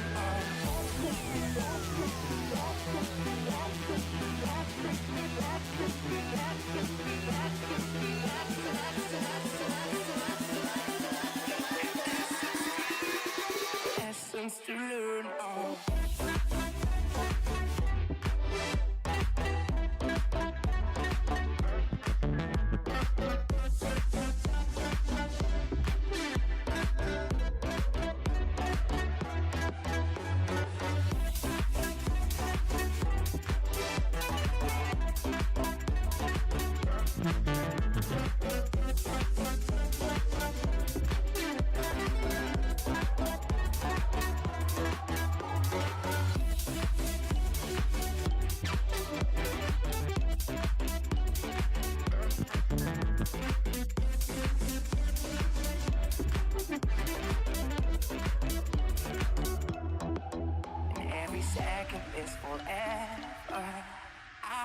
A fool to believe that there's just a single ladder taking me home and it won't ever break. But I hit the ground so hard, these sunless avenues made me a dancer in the dark. But somewhere I was young at heart, I knew I would get up. Oh, I knew I would get up. On these open streets, it's just my fate and me. Oh, I'm still young and I believe I still have lessons to learn. Lessons to learn on these open streets. On these open streets. I'm still young and I believe I still have lessons to learn.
Alrighty, ladies and gentlemen, we're back for game number 3. First game in Erangel, and Gravity has already been eliminated. Comes in Solo B. That was pretty quick. 2 minutes in to the game. First game on Erangel here for the GLL Wingman series. My name is Xenox. As we head into game number 3 down, as I've said throughout the broadcast, 2 games on Erangel. And then after this, 2 more games will also be played on Sarnock. Where after those 6 games in total, after we previously just played 2 on Miramar, we will find out which of the top 24 teams from all 3 lobbies will be proceeding to next week's games to see how far they can make it here for the Wingman series. $5,000 will be up for grabs in the finals in December, where the top 20 teams out of like the 100 or so that are qualifying for that event will battle it out for that. And trust me, by the time they make those finals, they'll be well equipped with how to handle and play the PUBG duo competitive scene. For a lot of players, Miramar was the first time they'd even played duos before. And Erangel may be slightly different though. A lot more familiarity here on Erangel compared to Miramar. And as I mentioned before on Sarnock, it should be interesting to see how that plays out. A map that is not in the competitive map pool for PUBG at all in squads, and have be played competitively for duos, but it is a map that a lot of players do play in their free time to hot drop and just play some quick games of PUBG, either as a solo or even as duos. We also have got the names and the teams that do have logos in the game here for game number 3 and for the preceding games after which as well. Bub and Progdog from Riot Gaming. Why is Kasun and Tiggleton still got Paradox?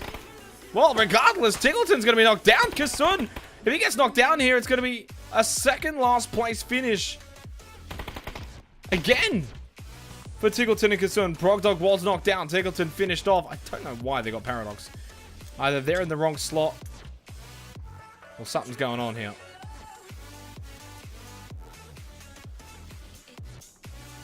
Shotgun for Kasun, that's all he's got, unless Tiggleton had something better for him. That is something better in 416. And he's just going to have to book it out of there, because now it's going to be a 1 versus 2 as well. We were shot like a jacket, so do yours here. We will roll down the rapids to find a wave that fits. Can you feel where the wind is?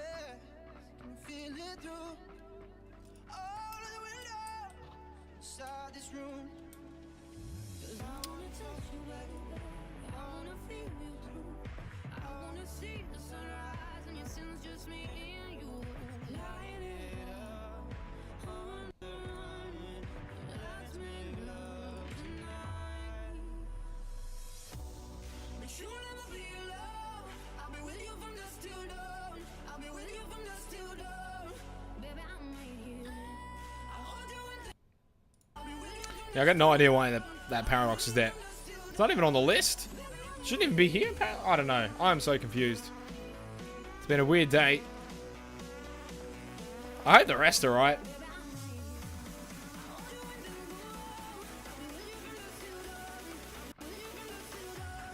Baby, I'm right here.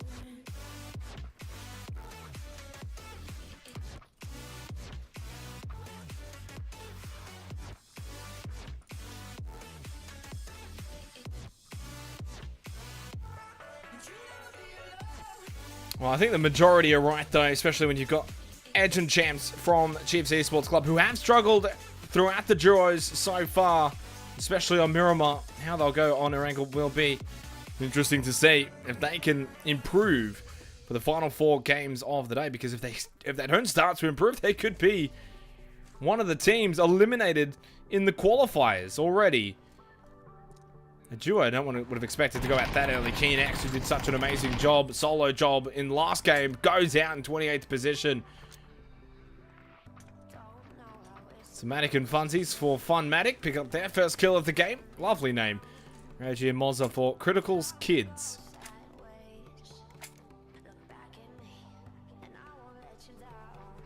Have they got the exact same color? Close. Not quite. Have a look at the rest of the teams that we've got.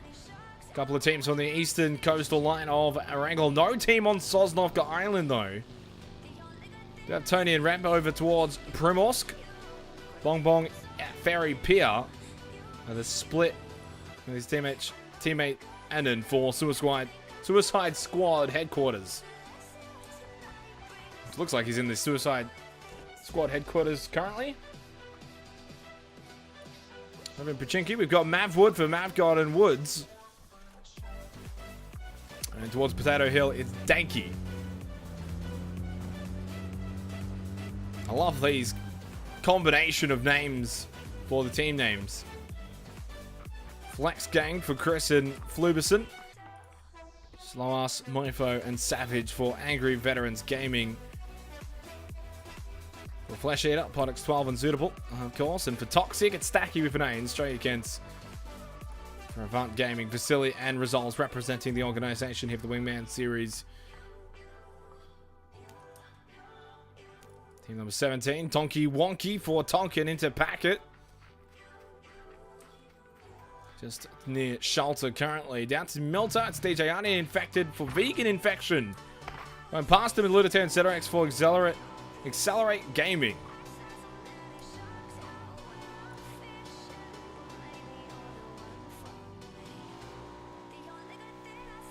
So 8.5 minutes here to game number 3.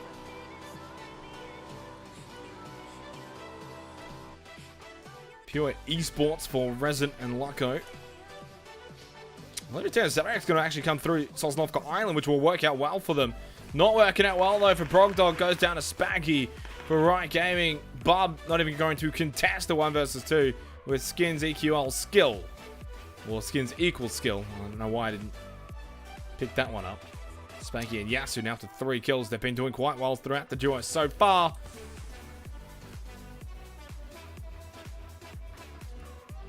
Double Soul of Sweet Soul and Double J moving closer towards the compound building of Suicide Squad headquarters. Bong Bong coming to meet up with Annan.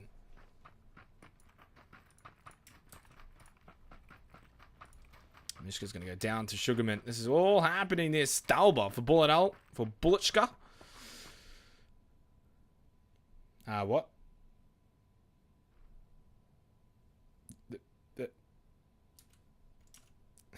Yep, of course. It's just the way the day's going.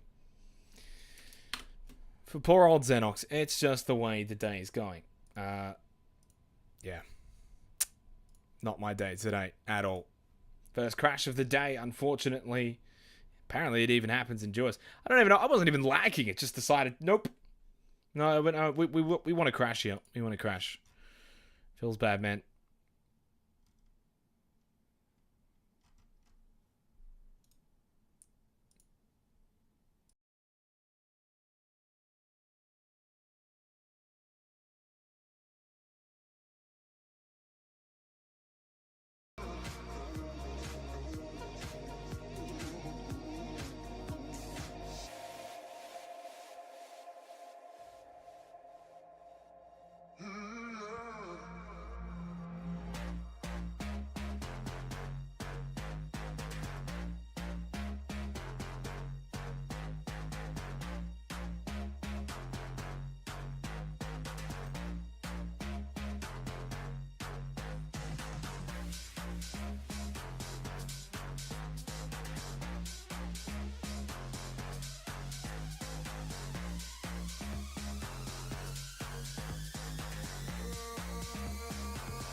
Alrighty, we should be back now. Hopefully, no more issues like that. Still on 27 teams, 50 alive. 6 more seconds until phase number 2. And even though we've got 27 teams and a lot of teams rotating around the map, Barangle, well, I was going to say it's a lot more bigger playing field. This is now different. We have that split between Sosnovka Island and the southern side of the Gatka fields around Ferry Pier and Lighthouse. We've seen this circle before, and it has the ability to go towards Sosnovka Island. Lyco next to Infected. Lyco taking damage, though. I'm not sure where that damage was coming from. It's Infected trying to just get away, and it looks like he will be able to get over the hill. Did take some damage as DJ Arnik pulls up with the other yellows on the cliffs. Still a lot of teams that are holding up on the far northern side. Bullet Owl just to the west of Stalba. There's a lot of teams that are going to have to make their way down south. I'm suspecting a couple of teams will try and make their way over towards Sosnovka Island. Spaggy and Yasu for skins equal skill. Spotting Rem from team number 2. Going to get the spray down low onto him, but he's able to survive for the time being until Yasu puts the final remaining damaging touches into him. Some Rands down to just Tony.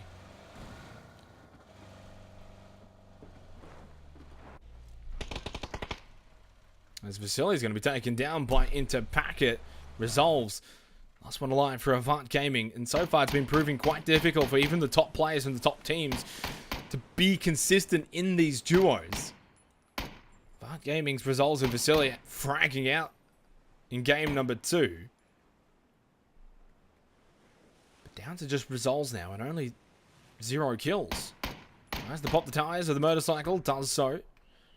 Against Team 17, Tonky Wonky does spot Ludotea and Cedrix as well. Going to take the shot now. The SKS 4X lands one shot onto Ludoteo.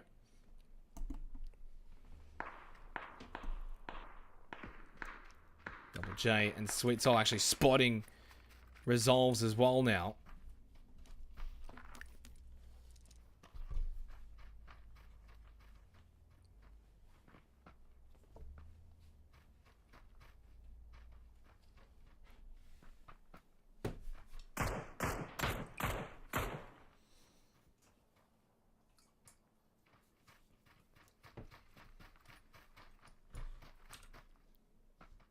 Have to move their location though. There are going to be a lot of teams coming in for this on this north side.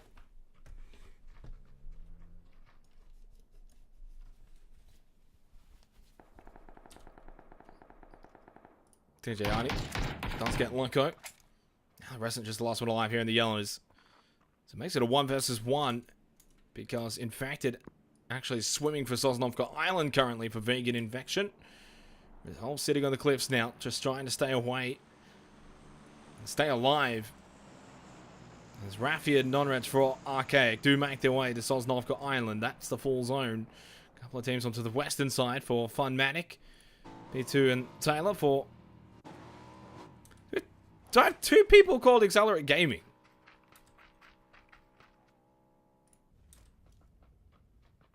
Thonk? I don't know. I don't know anymore. I really don't. What I do know is Resin is in trouble here. Frag Grenade will go inside. Tries to avoid as much of it as possible. It does blow the door open, but moving up is going to be DJ Arnie. Catches him as soon as he comes out. 27th position for Resin.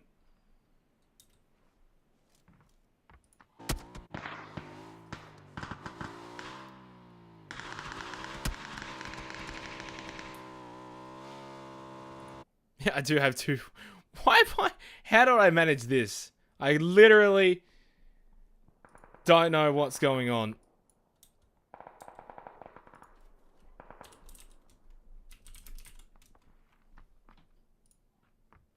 Outfix for the Mighty Quacks though. Duck Lips and Storm, no kills for them yet.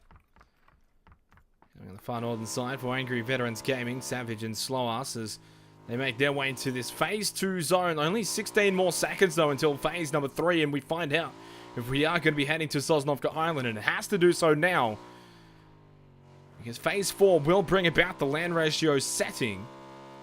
And of course, for Phase 3, it can still go central and keep a lot of the water in play. We're finding out now, and it is going to be central, but slightly to the south, more so than to the north. Keeps a lot of the water in play, which means Ferry Pier Lighthouse, especially Ferry Pier, is going to be absolutely packed.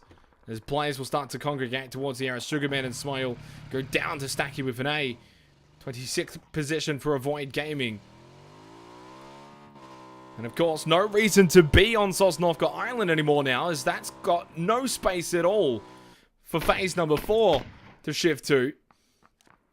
It's going to shift towards the land, of course, though, with the land ratio setting. But expecting now the next 5 or so minutes, and it's actually turning out to be quite similar to what we saw on the Miramar games. The first 15 minutes, not much actually happens. As players are looting, there's a larger mass amount of area that players can move around freely, but now it gets to this tight area where you've still got 24 teams alive who are all trying to vie for position. And there's just not enough space for everyone. Funsies and Somatic on the outskirts of Ferry Pier currently, but behind them is already starting to be a few teams rotating in along the beach. Strayaket shots towards Woods inside of the forest area as Shuei is going to go down for Oddity Black. 24th position for them. And in 23rd position will be the Mighty Quacks as Rams picks up the double kill into Duck Lips and Storm. And Janky's got Flubison and Chris caught onto the cliffs now. They're going to have to just go down, possibly into the water or along the cliffs somehow. But it will be difficult. Trying to fire back. Lands a shot onto Janky. They're going to be gate kept slightly here. 18 minutes gone by. 2 minutes until phase 4. As Raffi and Nonreg will just hold on to Salsnoka Island for the time being. They will have to get a move on. Speaking of moving, Bodex 12 and Zootable. Going to go straight past Funsies and Somatic here. Getting stuck onto the cliffs as they come out of their Jeep. Frag grenade in hand for Funsies. Going to get it off in time. He can, but does he get the distance? No, he doesn't. It bounces off the cliffs. Podex 12 and Zootable are now in a decent spot. Safe behind these cliffs, but not safe from frag grenades. Luckily, Funsy's out now. Only got smokes and only one frag for Somatic. As they move away from those cliffs. Yasu and Spanky still inside of the ferry pier. Kasun as well, just holding on. Not for Paradox Gaming, but for whatever team they've labelled themselves. Stacky and Strayakens go down now as well to Bob. Bob was the last one alive as well for Riot Gaming. 3 kills for him now.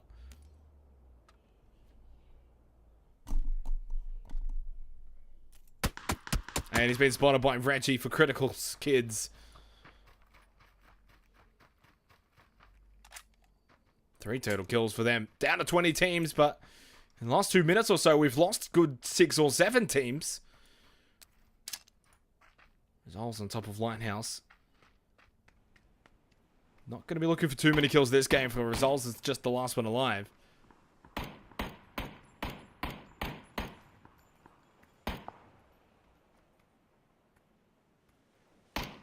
Ooh, Daxon though, spotting Resolves. If he had 11 of that headshot, Resolve's going to be out of here. Daxon, though, he's going to be the one headshotted by Resolve's, trying to just get behind the UAZ. He's either going to bleed out or someone else is going to spot him. Janky needs to get over there with the smoke. Throws it out now. Should be able to get the revive, though, especially with the aid of the UAZ being in the way of Resolves. Edge and Champs well separated as Tonky Wonky.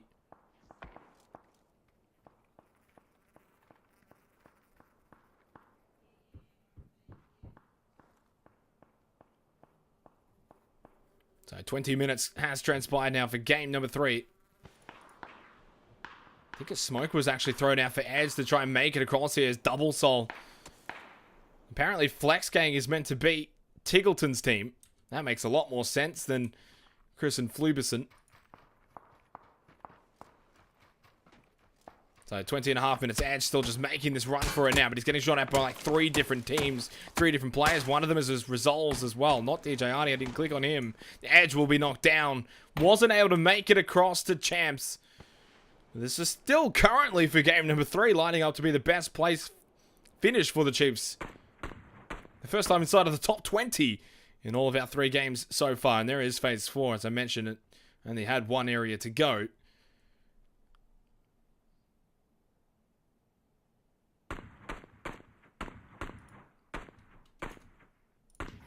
Into Packet firing towards Double Soul of Sweet Soul and Double J. No movement at all from Cedrix and Ludotero. Massive amount of teams inside of Ferry Pier. No one left on Sosnovka Island. That is the current zone at play now for our 19 teams, 30 alive.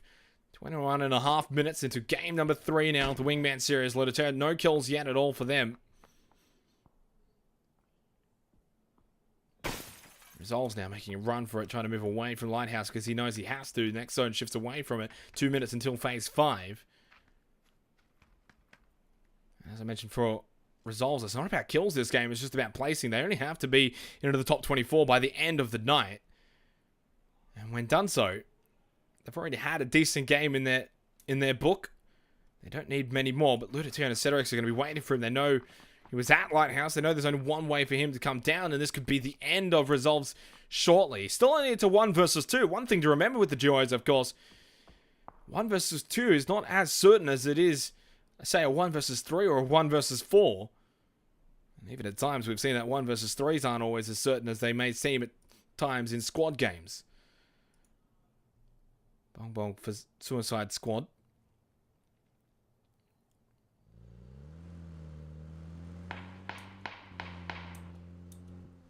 Just going to play prone as Janky. The team Danky moving up. A couple of shots landed from Tonk. Just underneath the fence here. Frag Grenade's going to go out, but he's not really throwing it in the right direction. We'll blow up the UAZ though, which may more so come in use for champs than Tonky Wonky. Bullet Owl goes down finally for Bullishka. Smoke from Dax in here, maybe just to extend the angle that he can possibly get onto Tonk 4. So only 44 seconds. They are inside of this zone. There's not really any pressure here for Danky. They're inside of the zone, just trying to move inside. Oh no, Janky missing the front door though. Gonna get knocked down by Tonk 4. Now it's up to Daxon to make the play for this scenario here. Tries to get the angle with the smoke. Going to go for the frag grenade. Does still have twos. DJ Arnie goes down. Again, not really the best place to throw it. His frag grenade throws really aren't sitting that great. This one did land onto Interpack though. Knocked down from Daxon. Gets the second one onto Tonk 4. That's better for Danky.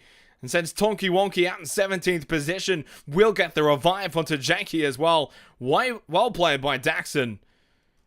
They will be able to move into phase 5, which hard shifted towards their location as well, towards the northeastern side of the previous zone. Non-Reg has been knocked down. Raffy following too as we back.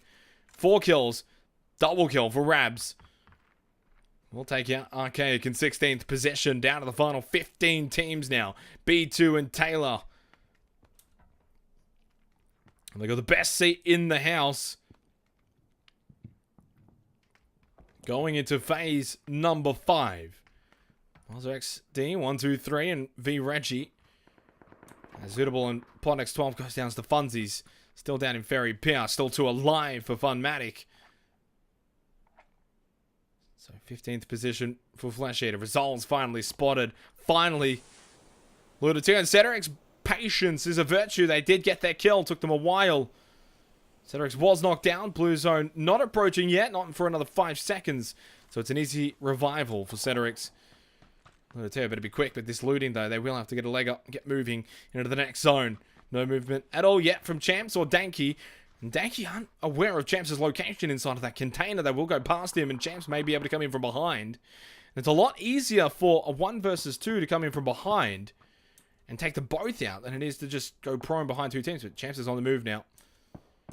Does need to be careful because Double J is looking in his direction. Double J himself has got to be careful because look at this from Bong Bong. As he sees and hears him right in front of him, Double J is going to make a run for it on the other side. Actually going to go for the Darcy instead. I wonder if this may force out a spray from Bong Bong. Does have the barrel in hand.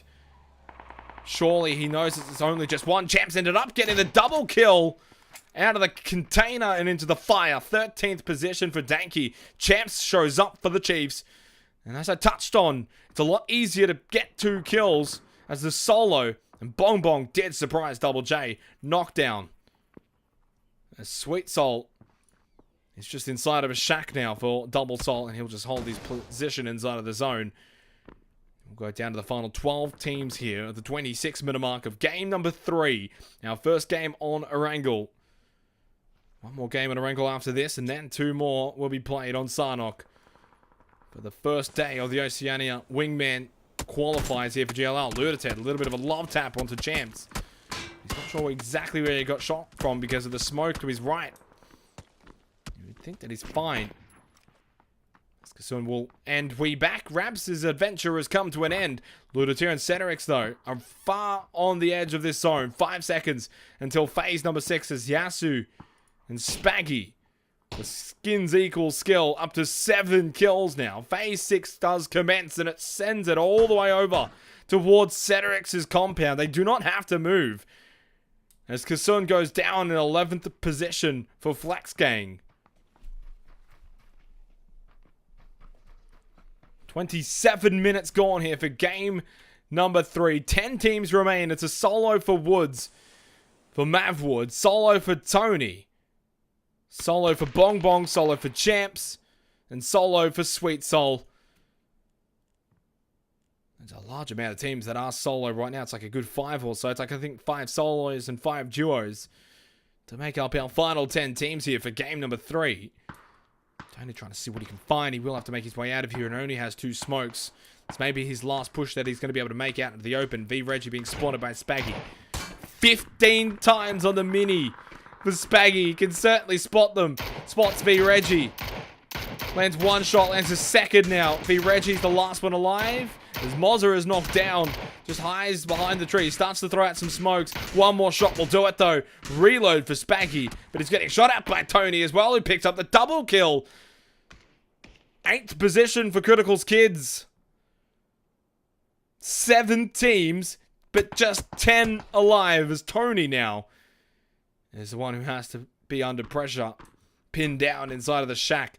Bong into his own shack, but I'm not sure how much of this is inside of this zone. It may be none of it on the inside.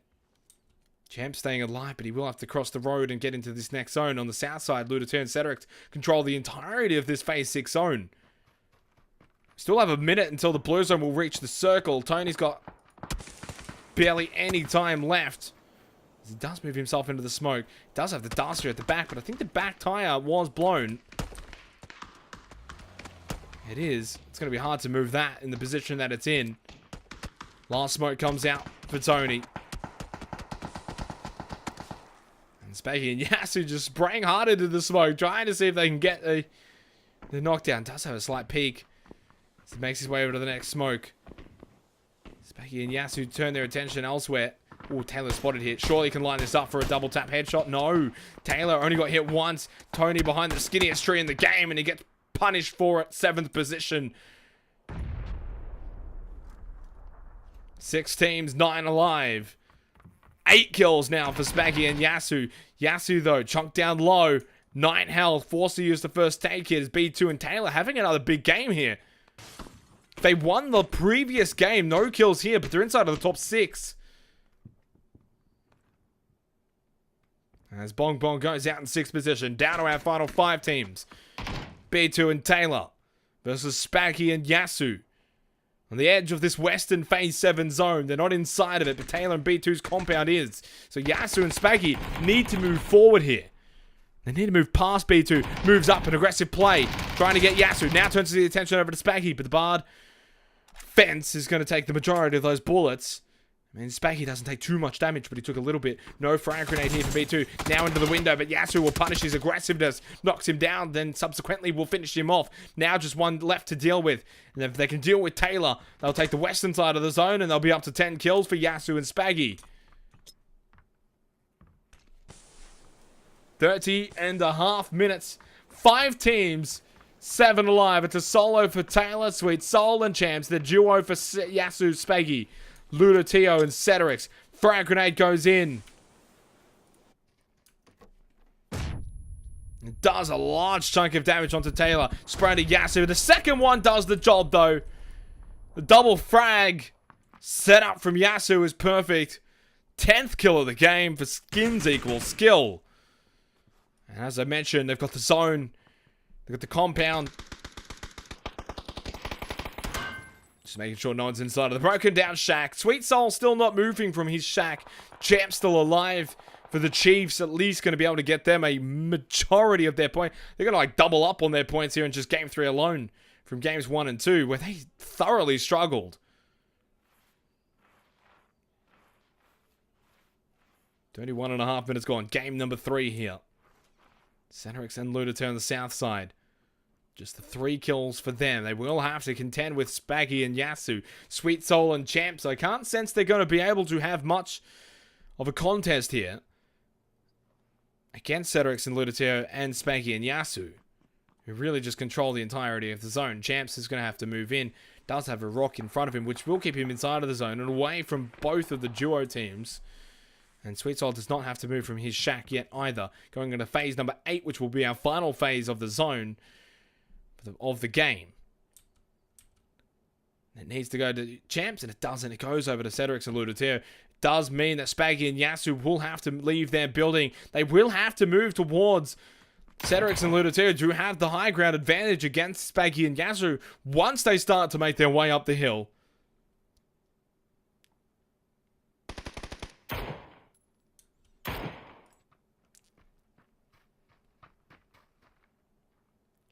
So 32.5 minutes gone. 30 more seconds until the blue zone will slowly start to shrink in towards the center, or towards the circle, I should say. But it is the final circle that we've got here. Yasu moves up. Doesn't have any ammo in the SLR, though.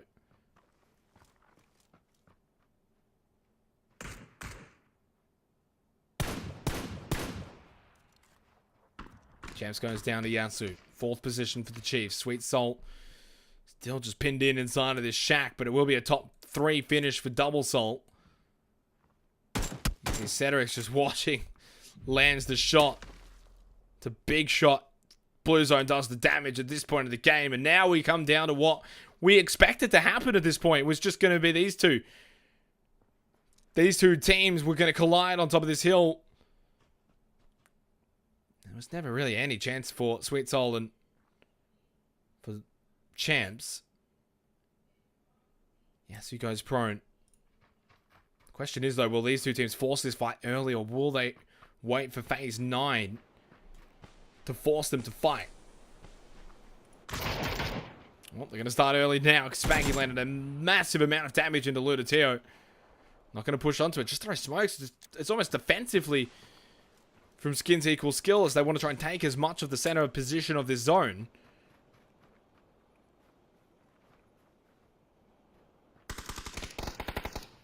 Spray from Yasu. Also gets Cedrix low behind the tree. Now they know the location of Cedrix.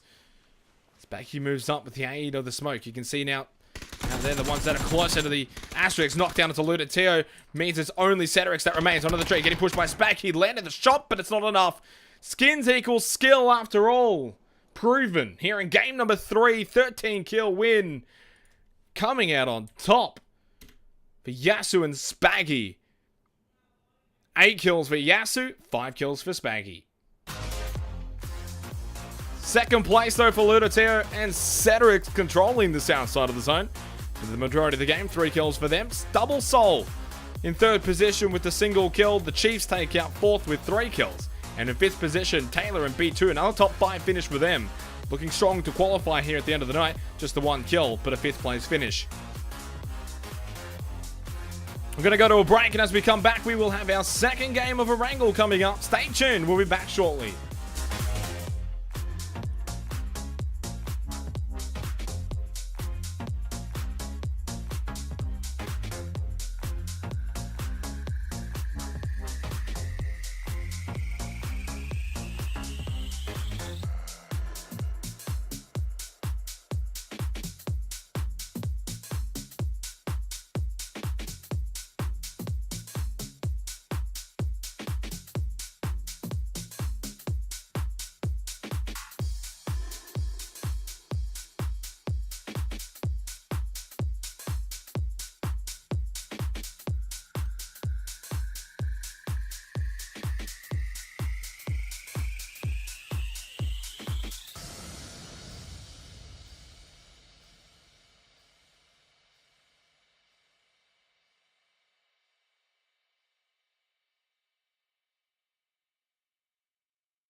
They say you don't gotta go home, but you can't stay here.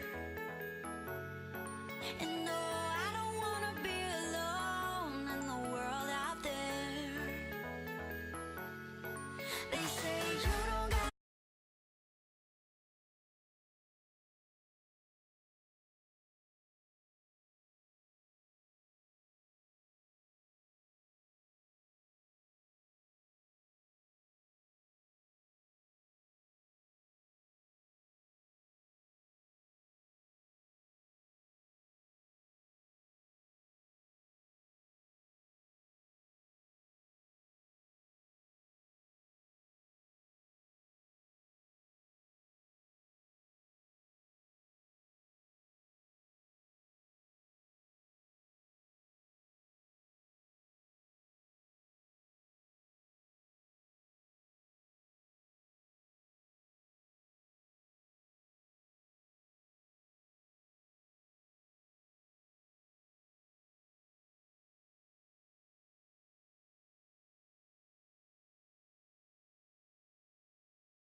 All my friends are heathens, take it slow. Wait for them to ask you who you know. Please don't make any sudden moves. You don't know the half of the abuse. All my friends are heathens, take it slow. Wait for them to ask you who you know. Please don't make any sudden moves. You don't know the half of the abuse. Dapping on last say, please don't forget. Dapping on last say, please don't forget.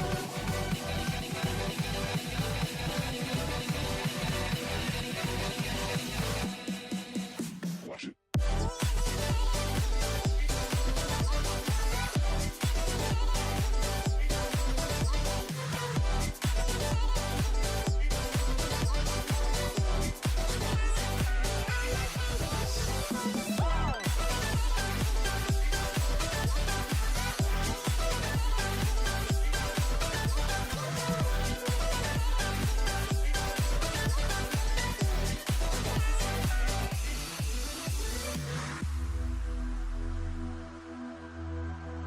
All my friends are heathens, take it slow. Wait for them to ask you who you know. Please don't make any sudden moves. You don't know the half of the abuse. All my friends are heathens, take it slow. Wait for them to ask you who you know.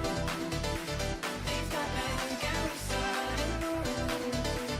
You don't know the half of the abuse. Dapping on last say, please don't forget.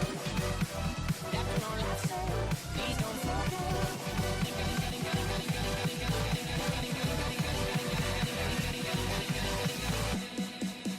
Watch it.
My house is blue. My house is black. My house is move. My house is jack. My house is groove. My house is black. My house is move. My house is jack. My house is groove. My house is black. My house is move. My house is jack. My house is groove. My house is black. My house is move. My house is jack. My house is groove. My house is black. My house is move. My house is aphrodisiac.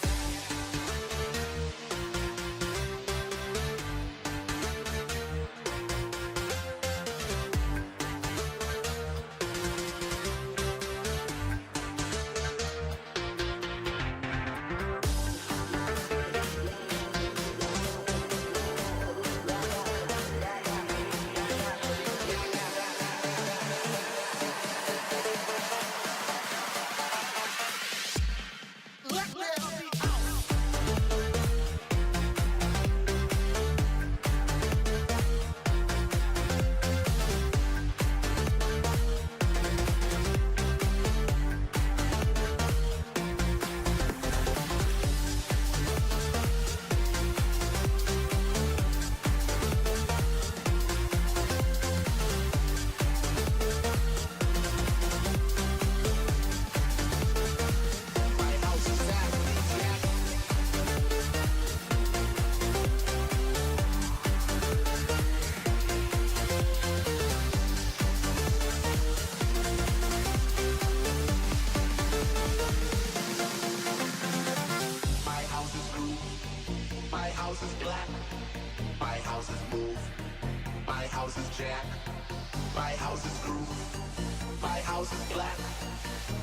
house is blue.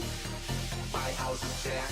My house is blue. My house is black. My house is blue. My house is Jack. My house is blue. My house is black. My house is blue. My house is Jack. My house is blue. My house is black. My house is blue. My house is aphrodisiac.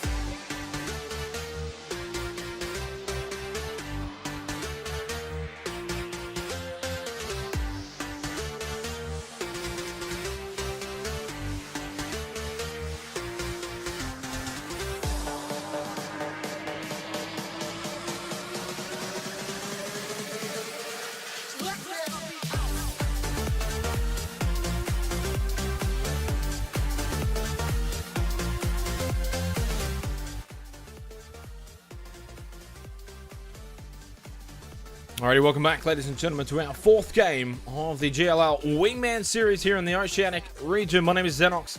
We head into our final game of Erangel,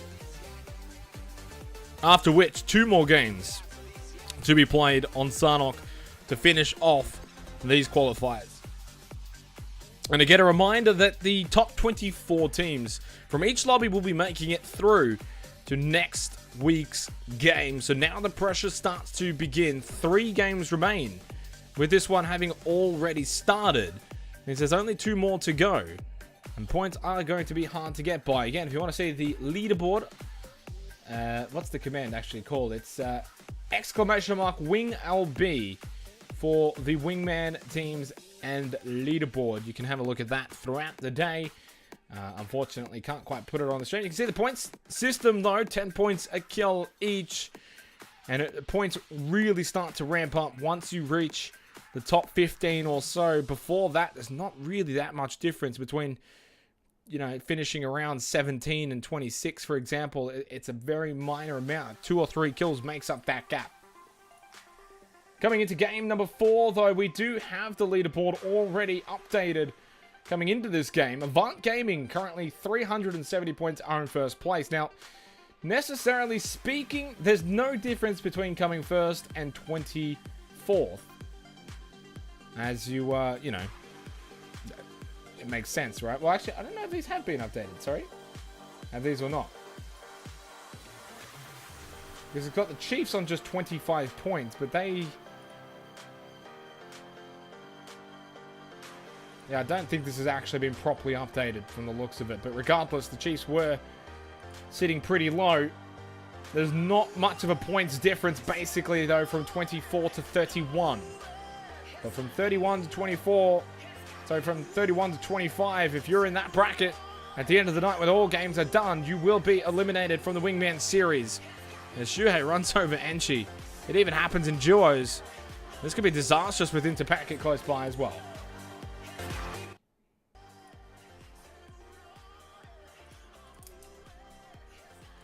It's actually not as close as I thought. It will be an easy revival. So, final game of Erangel. Everyone's well and truly spread out. Atletico, Pride's, Mangi, and Neville have struggled tonight. Gafton Key next. Gaft close by it. Does he have a frag grenade, though? Looks like he does as he starts to cook it. Smoke thrown out from Nefahor. And, well, it does get the tag. He gets the knockdown. Mangi's going to go down here as well. It will be a last place finish for Mangi and Nefahor again. Really struggling for Atletico Pride. They're on the verge of finding themselves into the bottom 20. So, from below 24. And if they keep up that sort of performances, they are going to be really struggling. As Vasily goes down to Kamzi.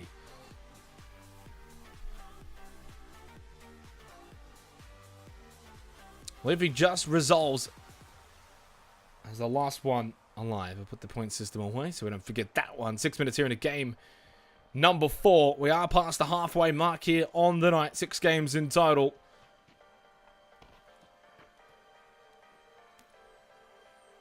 Over towards Milter Power. It's double Soul. Spanky and Yasu in Milter. Jameson Edge representing the Chiefs, of course, in Severny. South of them, it's Accelerate Gaming with B2 and Taylor. For Pappy, it's Cedrix and Ludatio. South of them, Bulishka for Bullet L and Mishka. towards Starboard. It's Funmatic, Somatic, and Funsies who have done well so far today. Critical Skids with Mozza and Reggie as well, looking quite strong. And of course, with only the 31 teams, it is not that difficult, per se, to make it into the top 24 by tonight. As for Flex Gang, Tiggleton and Kasun, they have been quiet since their Game 1 domination. This is where I sort of touched on at the end of Game 1, and in between that and going into Game number 2, I sort of touched on. You could win one game of these 6, get roughly 10 kills to go with that win, and you might already have enough points to actually secure a top 24 position. You do that twice, and you are secured. Because having a look at the leaderboard, and the teams that are between 25 and 31 are looking very, very scarce on points. The majority of those aren't going to be finding a win and a lot of kills as well to go with that when there's only 3 games left to win remaining. We have had 3 different winners so far. Tiggleton and Kasun for Flex Gang. We did see Resolves and Vasily do very well. On top of that, of course, we just had Yasu and Spaggy picking up game number 3. The first game on Erangel. And I believe game 2 was actually B2 and Taylor, if I remember correctly, for Auxiliary Gaming. And from the far western coast, Progdog and Bob for Riot Gaming, just near Hospital for Australia, Kents, and Stacky with an A is Toxic. Now, we do still actually have Weebacks, Woodsy, and Rabs over on Sosnovka Island. Big distance to travel for them. Blue Zone is approaching 3 minutes and 10 seconds, though, until phase number 2. And, of course, first Blue Zone. Not going to be able to do too much damage, as Duck Lips is now the last one alive for the Mighty Quacks after losing Storm.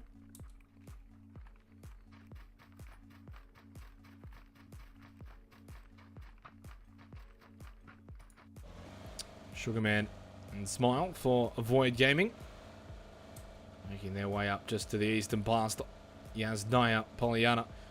And it's been a trend so far tonight, really. We're just seeing a lot of slow action gameplay for the first 15 minutes, roughly. Might be a little bit of action here and there, but for the most part, it's sparse and spread out. Most of the time, it just comes down to someone gets caught on rotation. But then, past the 15-minute mark, for the next 10 minutes or so, from really like 16 minutes to the 26th minute mark, it's non-stop. As teams start to run out of room, Rapco's running out of 9 lives here. He's down to 1 life left. 1 more bullet will do it. He does get knocked down. Progdog will find that. As Annan goes by with Bong Bong for Suicide Squad headquarters. But it's only the Dacia that's actually taking the damage. Tony was able to continue to move on for Sam Rands, but loses Ramp down to just 1 alive. And that's also a trend that's been noticeable throughout the games, as one player gets knocked down, the other one stays alive. And that's why at times we're seeing scenarios like 10 teams alive with like 16 teams. Sorry, the other way around. 10 teams and 16 alive. And Tony's not going to be able to survive much longer if he takes another bullet here. 12 health, just manages to get past Toxics. And now across the Georgia Paul Bridge he goes. Solo B and Calmsy for Gravity. Winding the clock back here. You have the 1 kill with Calmsy. And for Mavwood, just south of shooting range. Hold up in their little house. Safe for now. Team number 27, Madu. We'll just go with Madu.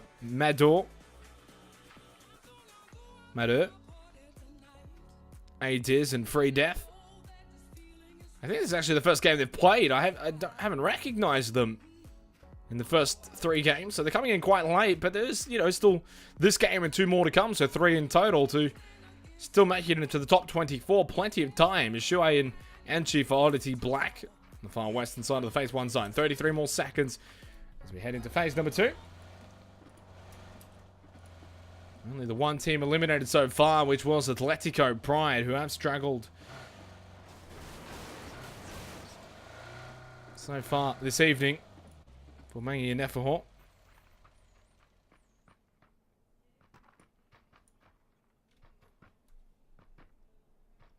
Eight more seconds. Zutapol for Flash Eater.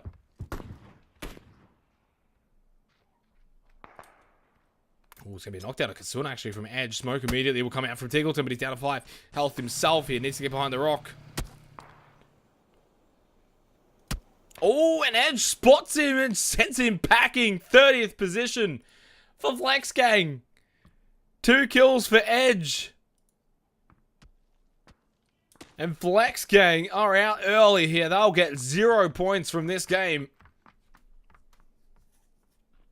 And maybe they aren't going to be quite safe going into Sarnok here. Sugarman's going to be knocked down by Rafi.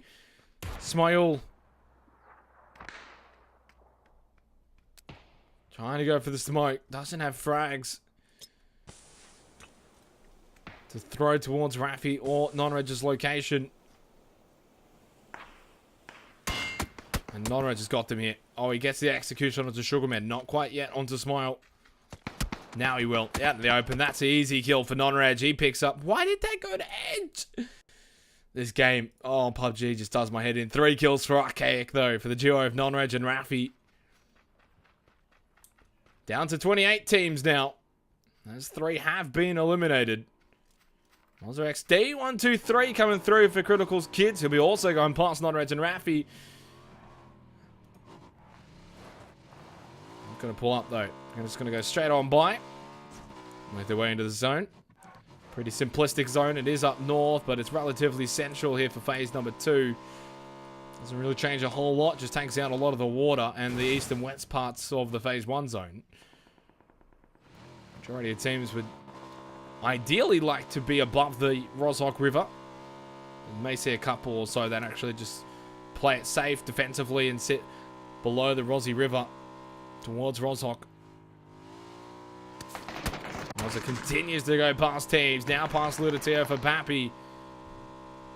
Lucko and Resident pulling up to the shack, and he goes past them as well. A lot of information gained, but it's useless now for him.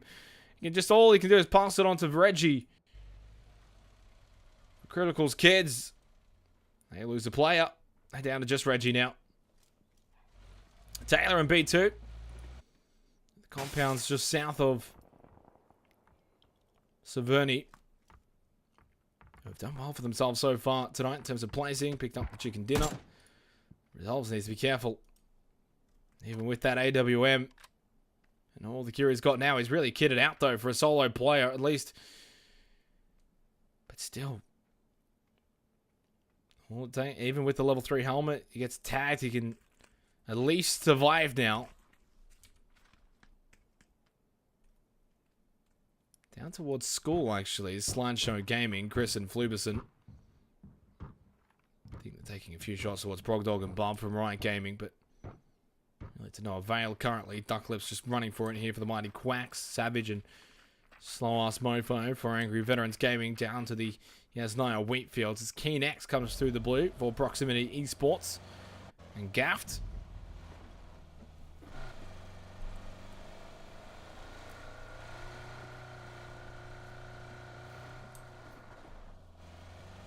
And Funmatic make their way to the warehouse. I'm actually surprised this warehouse has been left open. Smatic will probably be surprised as well, as Resident Laku will be eliminated by Pappy. Pick up their first 2 kills of the game here for game number 4. Final game of a wrangle.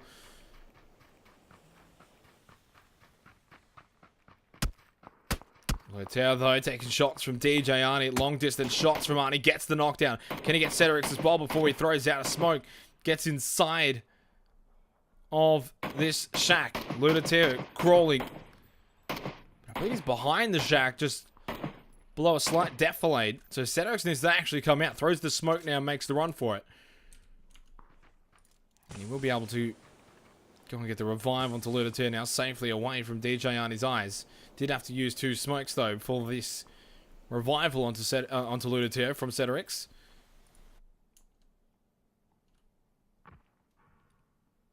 Michigan Bullet close by to them is Janky. I'm not sure where Daxon is, though, in reference to that. Oh, no. Is he below him? Oh. Ooh, boy. Daxon below him, but he gets the knockdown onto Cedrix. He's going to be taken down. No, Lutateo should be able to stick this revive. And the smoke is still up as well. from previously, but it has now finally dissipated. And Gianni has actually moved up closer here. Doesn't have the frag grenade to punish and throw inside of the shack.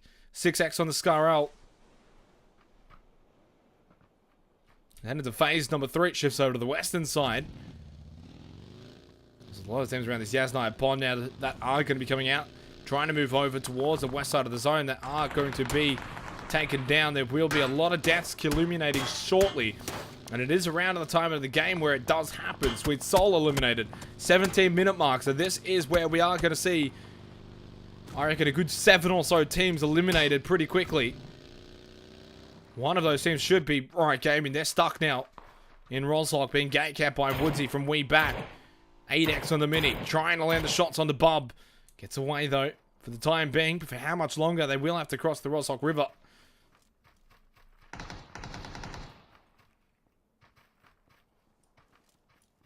As Annan will confirm, V Reggie, Critical Kids will be out in 27th position. Resolve still holding on inside of the zone.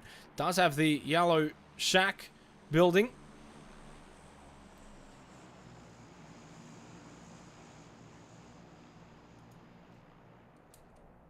Daxton's going to be knocked down. This was back towards the Wizzy Tower. Janky, this is from behind them now with Veterans.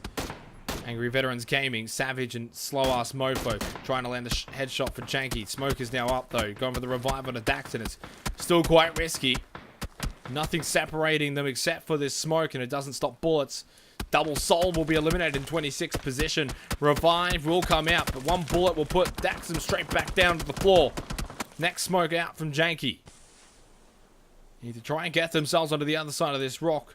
And Zootable gets Somatic. This is towards shooting range. Chief's involved in this as well. Original Annan and Bong Bong. Oh, it's a big frag grenade as it lands right onto the Darcia pile that the Chiefs had set up, but it stops all of the damage from landing onto Edge.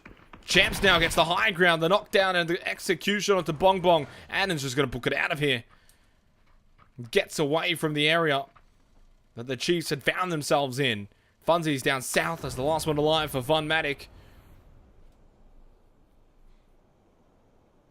Tio eliminated by Woodsy 832. Ceterix, this was on rotation for Pappy. And we are going to get another crash here as per PUBG standard edition. Just decides to say, yeah, let's just stop. Why not? Game's running fine, but we'll just not respond anymore. Why not? It's just PUBG. We'll be back shortly once we get back into the game.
Alrighty, we are back into the game now.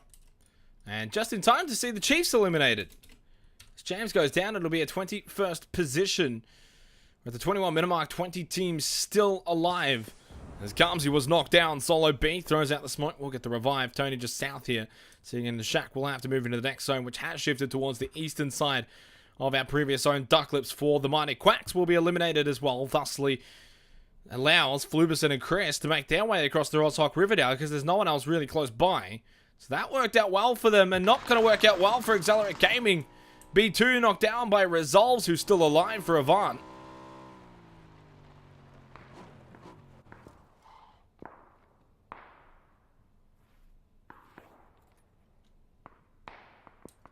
Staying alive though behind the rock. 19 teams, but just 32 actual players alive.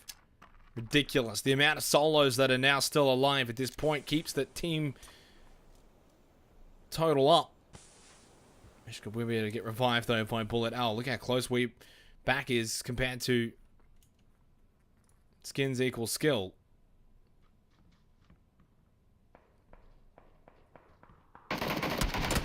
Grabs and Yasu spotting each other, but Woodsy's going to help out from behind as well. Gets the knockdown onto Yasu. Specky needs to somehow get involved in here quickly if he wants to keep his Joy partner still alive here. Yasu just hiding behind the bins and away from Woodsy. Shooting through the door, but the frag grenade will get it done. Specky to try and get his own frag back, but Woodsy had already prepared one for him as well. Oh, he beat him to the punch.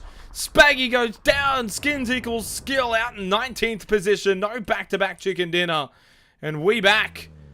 Out to 4 kills.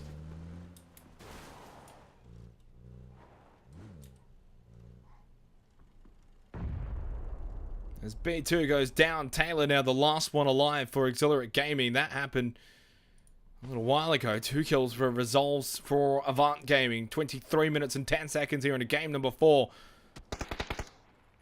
Resolves has been spotted though, but he does know where Kamsi is behind the tree. Solo B though is there as well here on this northern side. They are inside of the zone. No immediate pressure to maneuver themselves anywhere, but Resolves, maybe it's time to just pull back a little bit and play less risky here because he's going to keep himself open to Solo B any second now. 9 bullets left onto the AWM. He's too concerned with Kamsi. He's leaving himself open to Solo B, who's just sitting on the rocks. Who hasn't peeked from these rocks yet. Solo B, if he was more aggressive, he'd get Resolves quite quickly. Now, surely he spotted him. Resolves is not even looking anywhere near Solo B's location. 1 tap, 2, 3, 4, 5. Gets him to about half health. Resolves is going to immediately pull back here for Avant Gaming down to 34 health. But the aggressiveness of Solo B is not even going to allow him to heal up here. Knows he needs to get the spray ready, but it was coming out from Kamsi. He pushed up. Great play from the duo for Gravity. And it will be a 17th position for Flesh Eater, 18th for Avant Gaming. For Gravity, they pick up the level 3 gear as well, and the AWM if they wish to. They may not have time because DJ Arnie infected for Vegan Infection are on the other side of the road from them. Nice shots landed though by Kamsi. Next zone here for phase number 5. Hard shifting down to the south on the southwestern side. Flubison with the elimination of the 3 deaths as Madur going to go out in 16th position. Down to the top 15. Rafi knocked down by Rabs.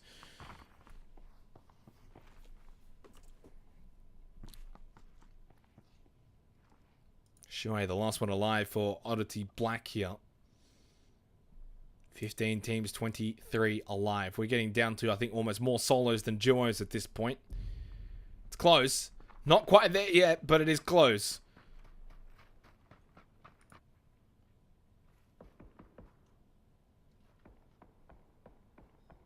I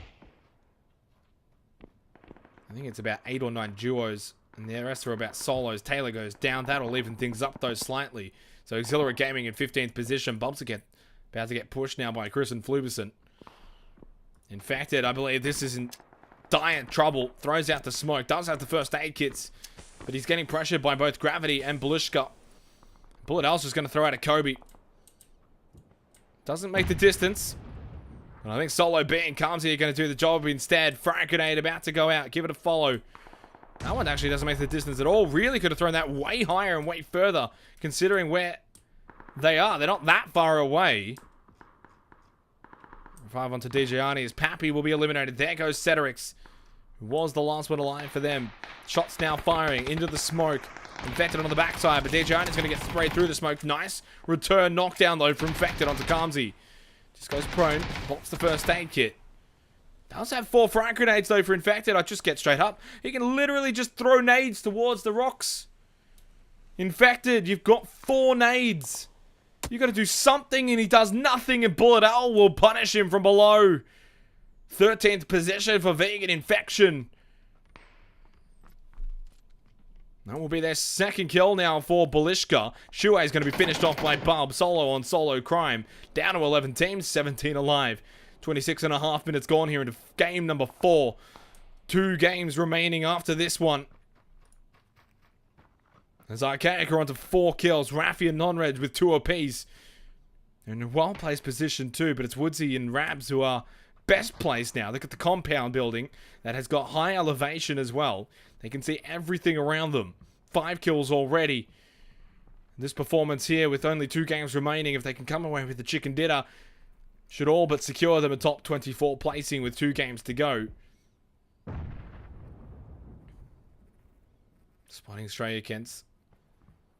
Does he have an open enough view to take the shot though? It doesn't seem so. Of course he can go into the roof if he wants to, but it does mean he would be in a more open position to get shot back from. So the best place to be would be just the 3rd floor.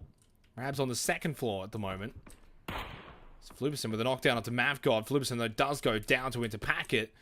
So we'll be an 11th position finish for Slideshow Gaming. Into Packet still just the last one alive for Tonky Wonky. Mavgod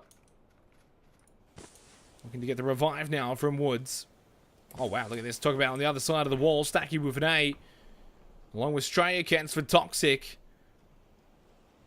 Should be well aware of Woods and Mavgod's location on the other side of this wall as well. Smokes are everywhere though.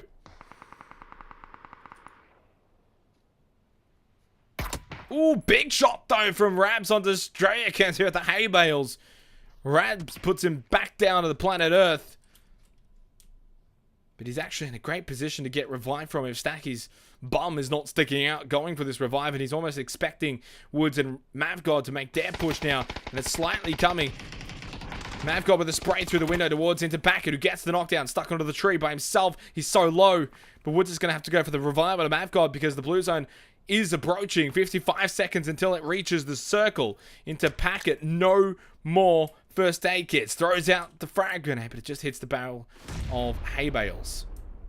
Next one just goes too far as well. Stacky in the end just lets Straya Kents die. He holds the angle, waiting for Woods. Into Packet will go down. 10th position for Tonky Wonky. Spray on Mavgod. Holds the under angle. He's going to get a double here on Woods. He does in time. Just in time. Tonky Wonky in 10th. Out in 9th is Mavwood. And then in 8th, we back go out. While that was all happening, Tony's just watching from above. Gets into the top 7 now. 11 alive. 7 teams. The only teams that have got duos remaining, it's Balishka, Graffiti, Archaic, and We Back are still alive. Up to 8 kills now. Bob solo, Tony solo, Janky solo. So 3 solos and 4 teams with a duo. It's about a 50 split just about.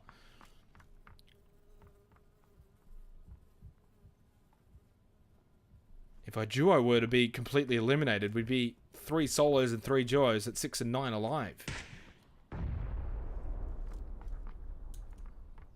Rafi knocked down by Woodsy, and this is really the way this game should play out now. As We Back are just in an amazing location, everyone else needs to come into their sight lines for them to pick apart, essentially.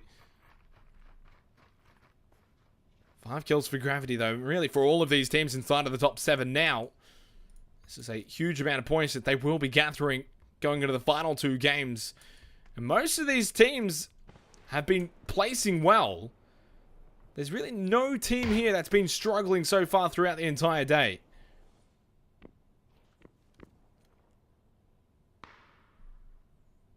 I'm just trying to find a knockdown into one of these two. Now, if Raps or Woodsy were to be knocked down, it would be able to provide an avenue towards their building, because Woodsy or Raps, either or 4, would have to go for the revive.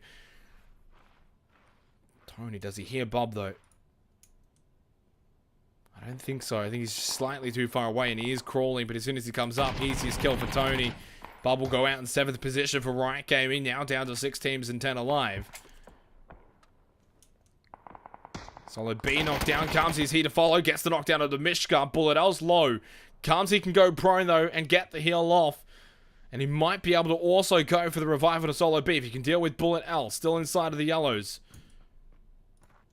Bullet just healing up.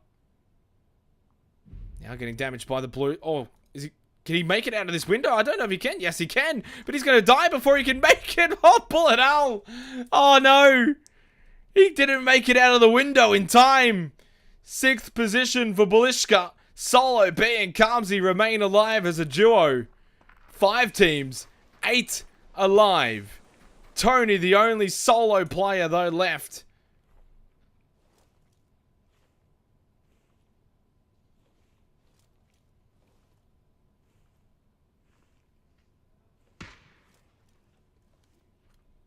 "32 minutes has transpired. 5 teams. 8 alive." I actually digress. I made a mistake there. It's Janky and Tony as the 2 solos. So 2 solos and 3 duos. And now we're all good. Now it's 3 teams of duos and 1 solo player as well.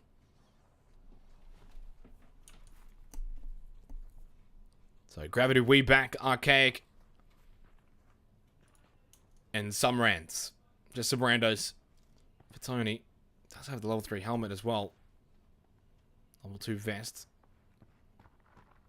What can he find here? 20 seconds. Oh, nice shot onto Rafi from Rabs. Tony's just trying to come around from the back. Doesn't have any frag grenades, but if he can find a headshot here onto either Woodsy or Rabs. And I think he's looking for Rabs more than anything. Onwards with the revive onto Rafi. 4 kills for Archaic, but boy, coming across here is going to be difficult. Big throw.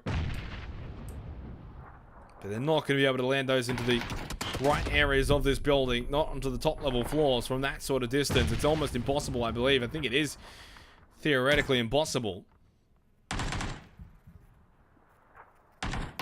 Now spots Rafi. Sprays into him. Goes prone, but damage back is quite nice. Non-Reg doing a decent job here. But Kamzi with a knockdown onto Rafi. Gravity not helping out Archaic here. Helping out We Back. But Tony's been able to get below them now. So now it's Gravity's turn to make the cross. So 4th position for Archaic.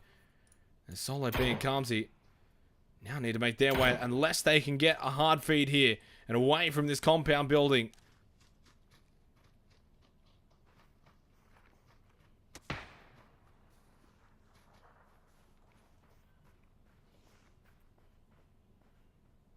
"34 minutes into phase 9. This is it. In 30 seconds time, the blue zone will start to push in again. Tony's in a decent position though for some rounds. There's Rabs and Woodsy. Oh, are they gonna scout this out beautifully? They are. Rabs comes out. Oh, he doesn't spot him. But Tony gives away his position here. Peeks again, and he's got the level 3 helmet. It helps him out. He was low on health. Will he go for the first aid kit? First 5 seconds. Until we will see the blue zone move. Does he get this off in time? He does, but he needs to move. This blue zone is going to chunk hard. Oh boy, look at that. 2 chunks and he's down to 35 health. It's like 20 damage a second. Confirms the kill onto Rabs at the very least. This may be an easy win for Gravity. Jump down, Woodsy. Nicely accomplished. 10 kills for We Back. And now he's got a 1 versus 2 to deal with between Kamzi and Solo B. And Solo B's pushed up. Kamzi stayed behind.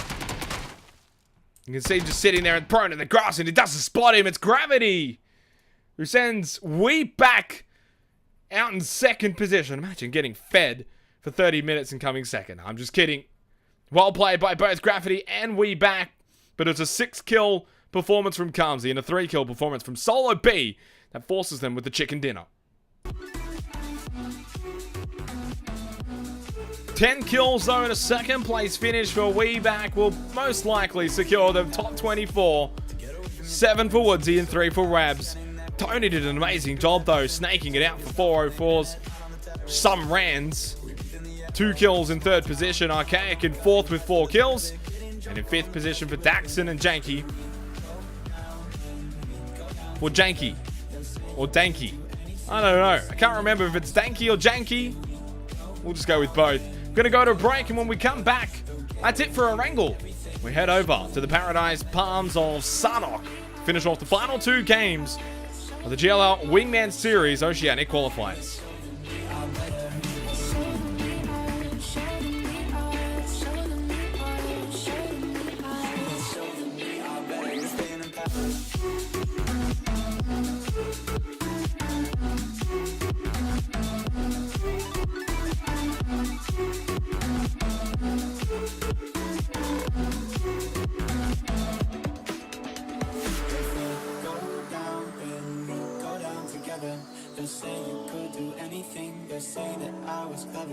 If we go down, then we go down together.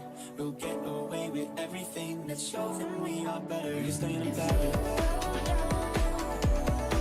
We were staying in pattern. We were staying in pattern. We were staying in pattern.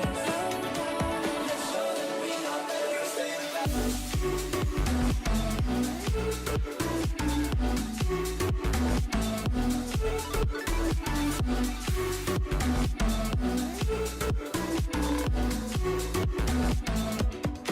We were staying in pattern.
lost girl in your zone. I feel it every night.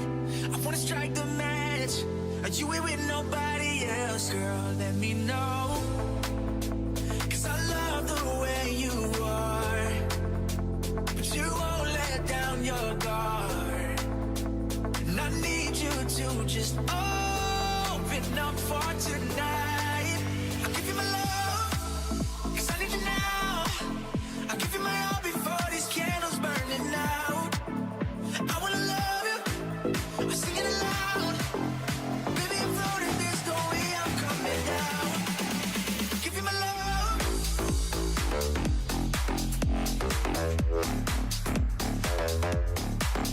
I'll give you my love.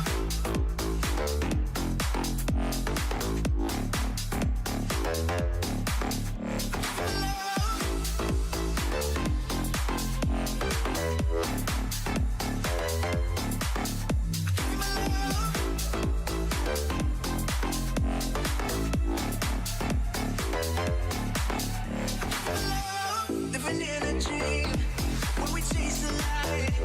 It's a fantasy waiting here to come to light. Let me take you in. We're running out of time. And if you hold my hand, I'll show you how to fly. 'Cause I love the way you are, but you won't let down your guard. And I need you to just open up for tonight. I'll give you my love, 'cause I need you now. I'll give you my all before these candles burning out. I wanna love you, I'm singing it loud. Baby, I'm floating, there's no way I'm coming down. And our hearts beating in time, make it feel like we escaped to paradise. I'll give you my love, 'cause I need you now. I'll give you my all before these candles burning down. I'll give you my love.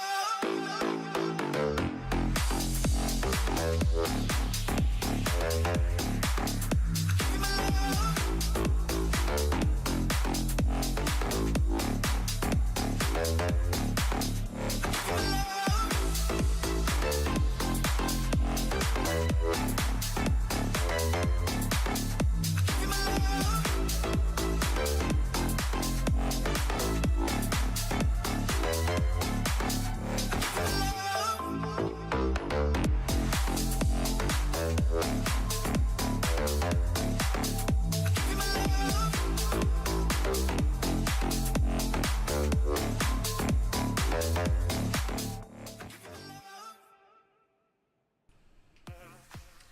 Alrighty, ladies and gentlemen, welcome back to our 5th game here of the OCE GLL Wingman Series qualifiers.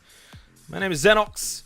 We head into our final 2 games, and they are both going to be on Sarnock. And, well, Boot Camp, I feel like I'm in a matchmaking game right now. This is ridiculously weird to cast. I've never casted Sarnock before, but we're getting into it.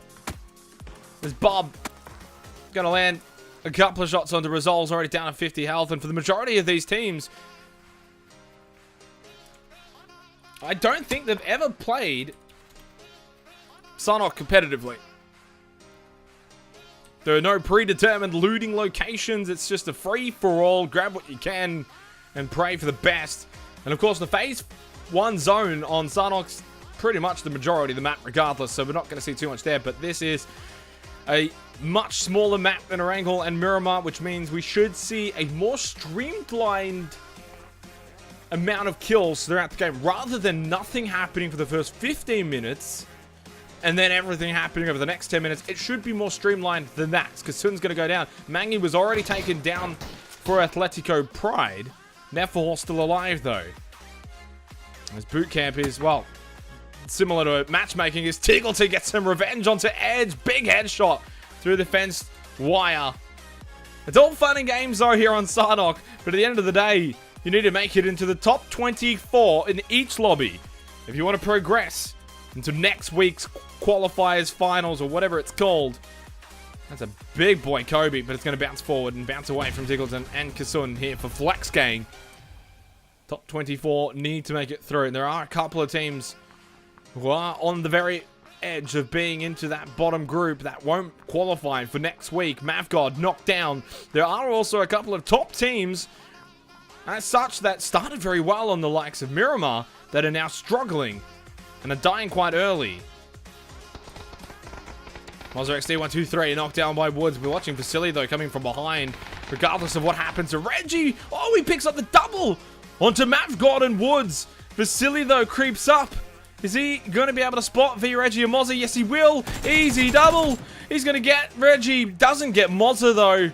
Critical's kids are out in 29th. And Mavwood, we're out in 30th. And before I forget, yes, I will take down the points. I forgot to take that off again here. 4.5 minutes here into game number 5. There will be one more game after this, also played on Sanok.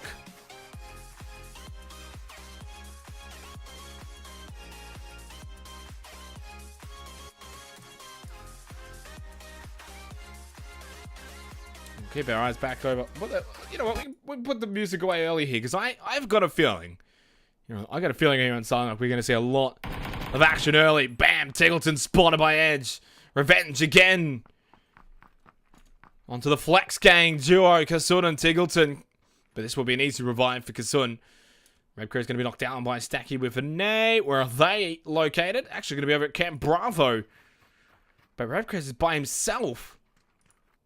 Tony, just to the southeast of Camp Bravo. Blue Zone approaching 2 minutes and 11 seconds. And of course, we do head into phase number 2 a lot sooner than we do on Miramar and Erangel. Generally, it's at the 11.5 minute mark on Miramar and Erangel that we head into phase number 2. Well, that's going to be different here. It's going to be the 7.5 minute mark, 4 minutes earlier.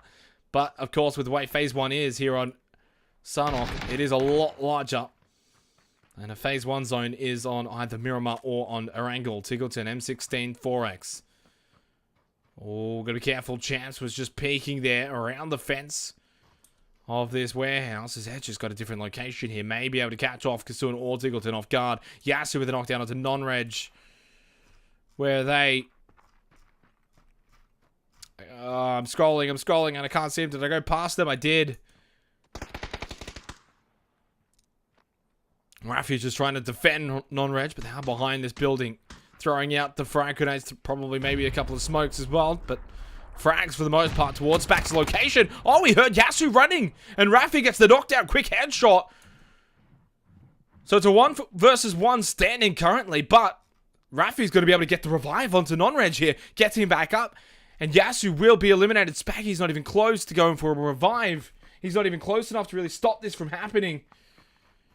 But he does move up, does have the Groza, doesn't matter though. And for skins equals skill, it's another early place finish. They may have won a game previously, but it's starting to bite them in the backside as they will go into the last game of the day.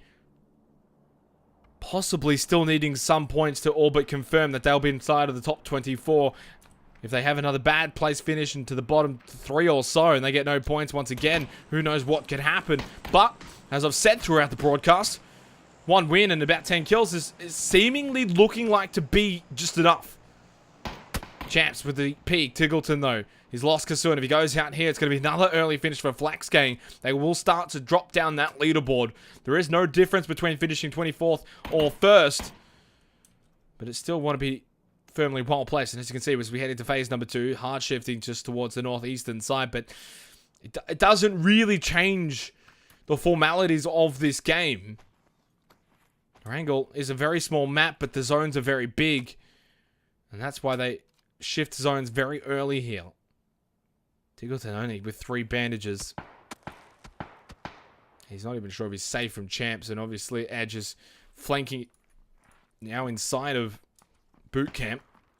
While all this is happening, Team 8 Suicide Squad headquarters are actually inside of boot camp still. They'd be hearing these shots, and look at Edge now, just starts to walk in.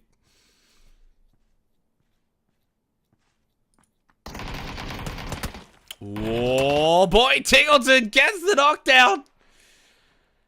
Headshot onto Edge to clutch it. Now versus champs. He gets the tags as well. Champs is only one bullet away from being eliminated, and so will be the Chiefs. And the Chiefs are on the verge of being into the bottom half, outside of the top 24. They will definitely be. Oh, that was an aggressive one tap to finish off Edge. Looking for Champs now. They're both about one bullet away from being eliminated. Avoid Gaming go out in 27th position. Oh, Champs goes down. Flex Gang. Tingleton the Flexer takes out both of his teammates. Sends the Chiefs packing in 26th position. And the Chiefs will have to perform in the last game. If they do not, they will not make it to next week. And Tingleton and Kasun live on. Well, Kasun doesn't live on, but Tingleton does for Flex Gang. 25 teams remaining. 9 minutes and 19 seconds has gone by so far here for game number 5 of the day. The Mighty Quacks fall out now as well. 43 alive, 24 teams. Blue Zone 2 minutes and 10 seconds away from reaching the circle. Have a look at where the teams are located. Double J and Sweet Soul for... what are they called again? Double Soul. Could have been Sweet J. Over in Camp Charlie. Woodsy and Rabs. Just south of Cave at the moment. Towards Quarry. On the north side of Quarry, Stray, Kents and Stacky with an A for Toxic. As Zootable and Pod X12 for Flash Eater. Just south of them on the other side. As Vasily resolves close by to Belishka. M244 resolves. Sarnok is a fun map to play. But this is competitive. Therefore, last word alive for Atletico Pride. They have not done well so far. It does have... I can't even remember what this is called. It's been too long. I have not played Sarnok in so long. It's round to Rafi. Did a little bit of damage. Yeah, this could be perfect here. Nope. Not perfect enough.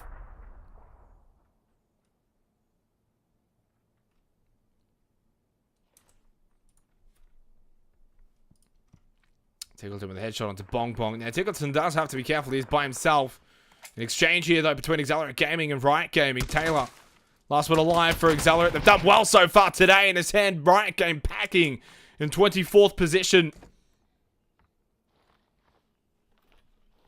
3 kills now for Accelerate Gaming. They're inside of the top 5, I believe, coming into this game. They're all a bit locked into the top 24. No issues about that.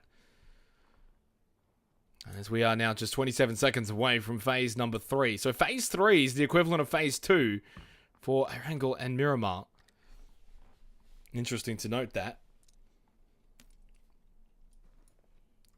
As for Proximity Esports, Keenex and Gaft inside of Painan.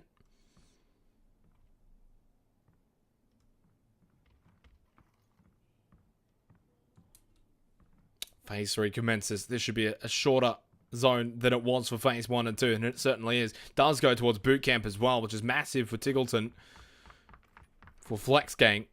If you can get inside of the top 10 here, I'd say they're all locked in and secured a top 24 position going into the next game on Sarnok. Somatic and Funsies, by the way, for Funmatic, look like they've locked down Cedrix and Ludateo inside of one of these buildings. There is only a minute until the Blue Zone approaches, and this is where Ludatero is about to be taken down. Funsy's trying to line up the shot. Misses it, though. Does give Ludatero a chance to respond. Gets behind the tree. Missed opportunity for Funsies. Just throws the smoke, and now will retreat back slightly. Somatic with a different angle, though, will get Ludatero as he was running back towards the building.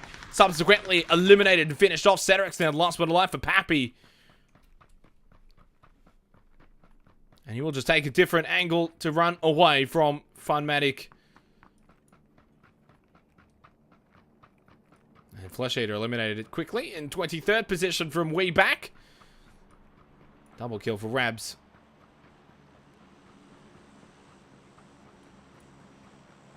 Looks like there is a lot of space, though, between the majority of teams currently at the moment. Even heading into just phase number 3 as we sort of just, well, I like to call it the helicopter aerial overview to see the sort of the space between teams here in phase number 3 to give you guys an idea. For me, it feels better than the map. You get a much more clear understanding of how far away everyone is from each other. So really the closest sort of comparison would be these two. teams, 15 and 19. And then Atletico Pride and Proximity Esports, although maybe possibly coming up the coastal line here, 21 are on the move. Man, they look like ants. They're little ants. Look at them. They're so cute. Hello. Hello. Okay. Obviously, Tiggleton and Suicide Squad headquarters still inside of Camp Bravo. Cedrix is going to go down to Stacky with an 8. He actually ran straight up to their building, so that was always going to happen. Long-range battle happening between Slideshow Gaming, though, now in Funmatic, as Chris has been knocked down. Flubison trying to throw out the smokes and keep him alive. Pulls out the mutant. Does he spot Somatic? Now he does, but it might be too late. Takes the damage back. Now he has to pop the first aid kit. Blue Zone approaching. Doesn't necessarily do a whole lot of damage here at phase number 3, but he's pinned down here. Does he not spot Somatic at all? It's right in front of him. That's without the X-ray right now. This is what he can see. Unless it's on his side, the smoke is covering it. But he's going to make run for it. Any damage here is going to be vitally important that he heals it up immediately, just as he's doing right now. Somatic doing a great job. There are 2 kills for Funmatic. 1 more minute until phase number 4 will be commencing. And it's the south side that's starting to become more congregated, congested. Double Soul has got infected as the last one alive for vegan infection. Pinned down, but he's got a motorbike to escape. The grand escape is about to happen. Makes his way out of here. No tire popped and he can get up the hill. He does it in style, but he's about to go past Carmsy, Rabs, and Woodsy as well for We Back. As I mentioned, it's getting slightly congested here on the south side. There's the spray, down to 46 health for Infected. He gets by one group of duos, and then there's another one close by, and Blishka pulls up to a safe house, though. So Woodsy's going to be taken down by Carmsy.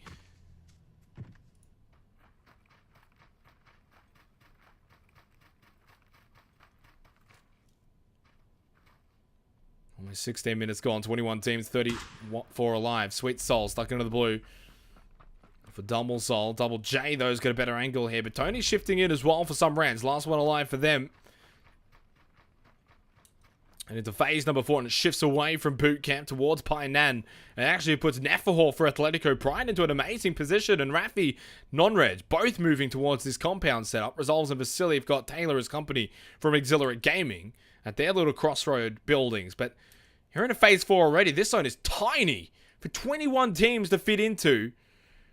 There is not many buildings, but Painan may be a source of refugee for some teams. Double J knocked down, that it does allow Sweet Soul to push in. Carmsy's low, has to heal up, but Solo B has spotted Sweet Soul at the rock. The QB. This Infected was finished off by... Actually, the QBZ, isn't that what it's called, the other one? I believe that's what it's called. And he will finish off Double J.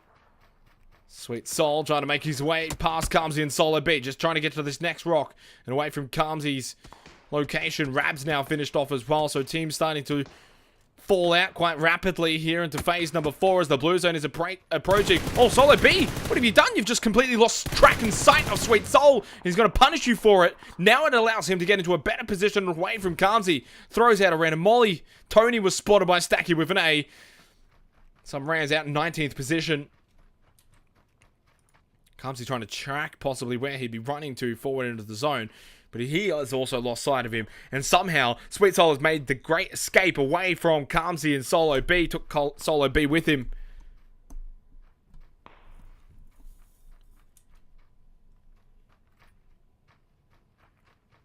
Strayken's actually just going to bleed out. So Flubiston, the last one alive for Slideshow Gaming, Somatic and Funsies. 2 kills now. Still waiting for Flubison to come by, but they're going to be hearing their shots from Danky as Tiggleton. Whoa, boy, Tiggleton. 2 health. He is kitted as well. Although this is his last first aid kit, the only thing he's really missing is supplies. Janky. Oh, the shot's not landing, though, from Tiggleton.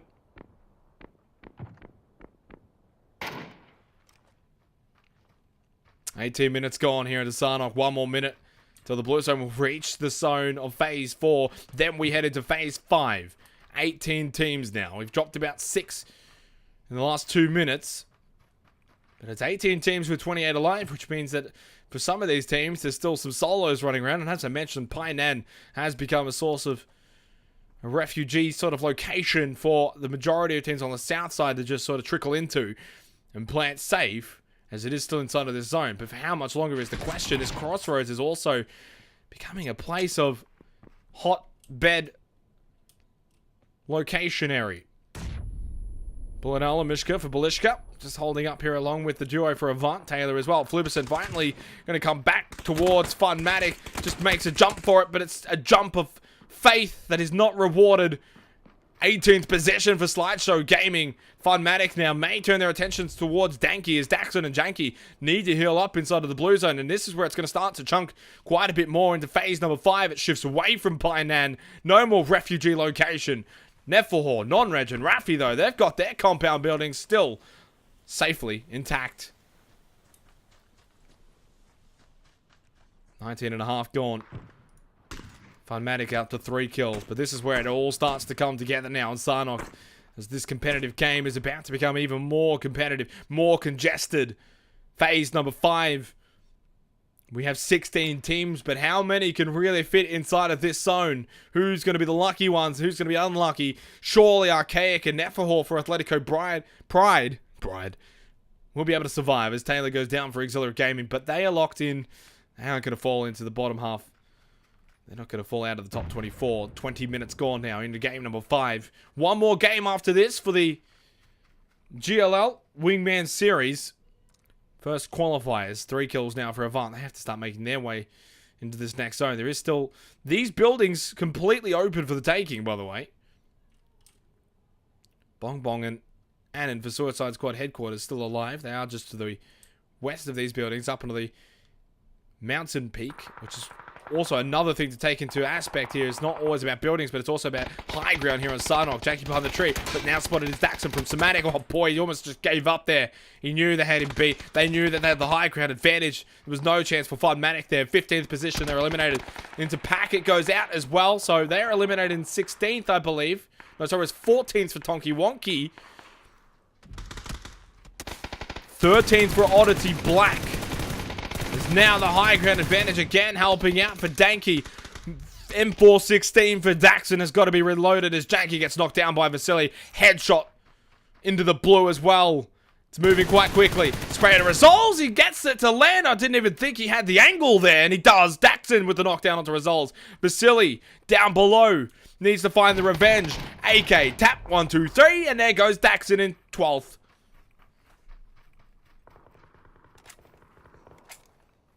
So 11 teams, 16 alive. Next zone. Wow, this was a really quick phase 5, by the way. We're already into phase 6. That came extremely quickly. Tiggleton finally goes down. It's in 10th position. Surely done enough, though, for the qualifiers. Savage, last but alive for Angry Veterans Gamers. Gets the knockdown onto Annan. Now turns his attention to Bong Bong. The final 9 teams here. 12 alive with 9 teams. Solo for Kamsi, Neflehor, Vasily, Sweet Soul, Bong Bong, and Savage are all solos. There were more solos than duos. There's only 3 duos and 6 solos here in Sarnock. Savage is one of these solos at the moment. For pure esports, no kills for Resident Lucko, but they're just playing safely here inside of these truck containers.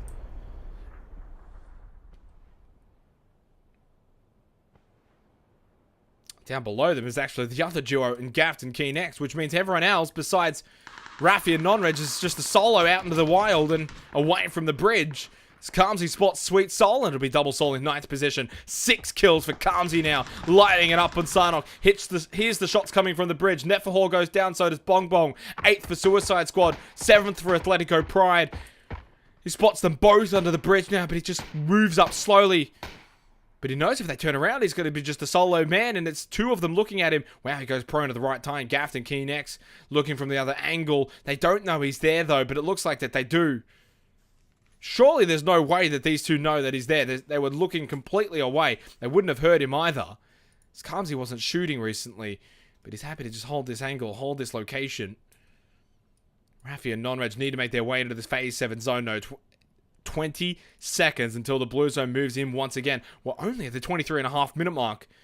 On Miramar and Oranga, we probably still had about 15, 16 teams remaining. This is how much quicker Sarnock is in a competitive environment, as Savage needs to come all the way down south towards this bridge location, and Keenex and Gaft for Proximity Esports looking best well placed. Unless Calmsy, like the snake in the grass that he is, he stands up and bites them in the ass from behind. Non-Reg and Raffy, Calmsy can just hear them walking from above. Man, they've been able to walk up to this bridge easily. Resin and Lyco, so all three of the remaining duo teams onto the bridge now. Savage, Vasily, and Calmsy, the solos still remaining. And considering the way Archaic just walked up to this bridge, they would be sensing... And look at this, even behind this plant, no one can spot Calmsy. How did that frag grenade do no damage? I don't know, but Gaft is just going to pick up the easy knockdown onto Raffy. Non-Reg knows now the situation here. There's a team under the bridge. And Vasily will spot him if he stands up. This could be an easy kill for Calmsy as well, but I don't think he actually has the vision of Non-Reg and where he's sitting. Plus, if Calmsy were to stand up, Keenex and Gaft can spot him quite comfortably.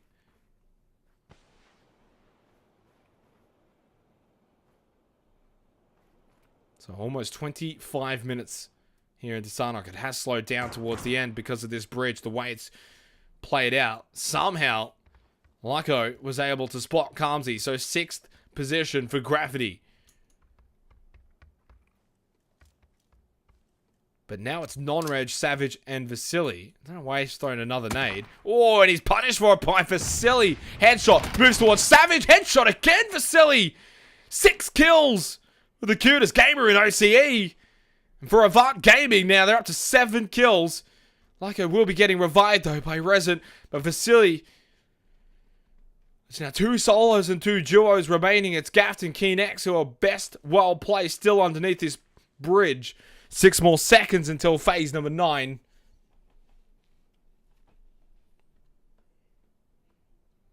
And this is it. 20 seconds time, and then the Blue Zone starts to shrink in. And it's going to be a case of, I guarantee you right now, one team above the bridge and one team below the bridge. But having a look at where the asterisk is actually located, the asterisk is about here. Right here is the final spot. Which means for Keenex and Gaff, they can actually control the bridge here. I think they're best placed. Vasily will have to move in. He does have the rock, which is quite close by. Vasily's not bad. He's not bad off here, and he is able to move up to this next rock. Surely he spots Non-Reg. Easy kill. Make it 8 now for Vasily. He might have a 10k to his name right now. Does need to be careful. Here's the shots from Resin in the container of this truck. 3 teams, 4 alive.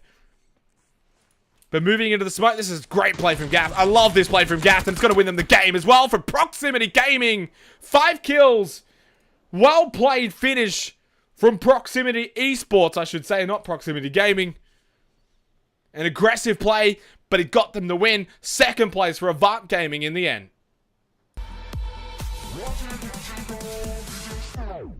Sarnock in the books.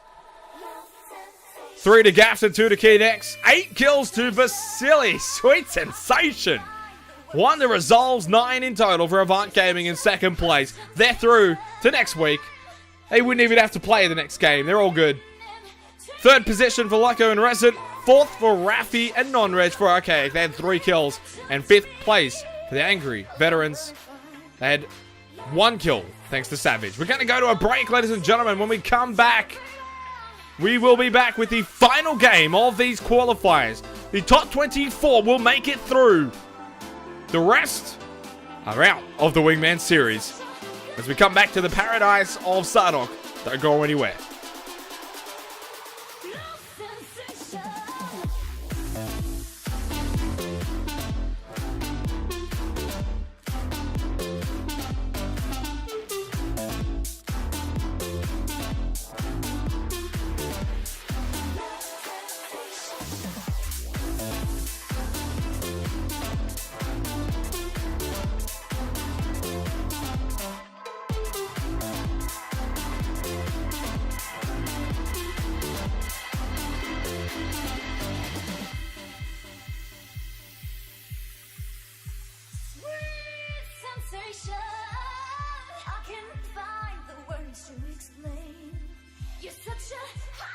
sensation. You just walk right in and take me away. Whoa, your love sensation. You got me burning up with your love sensation.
Baby, don't you know I need you?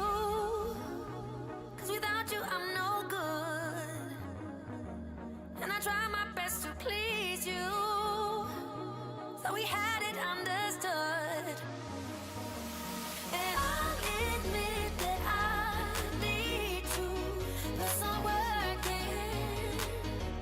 Now I don't know why you can't see that this is working. And I'll admit that I need to put some work in.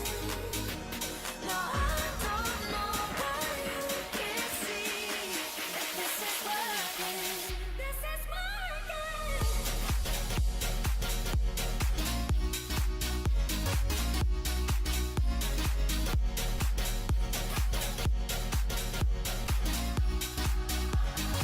Oh, I know I need you now.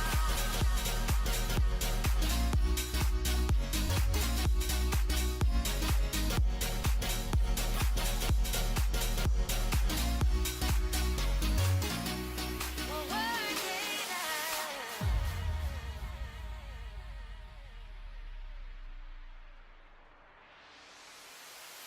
Now I know we have our issues, but we always work it out. And no matter what we've been through, love has always held us down.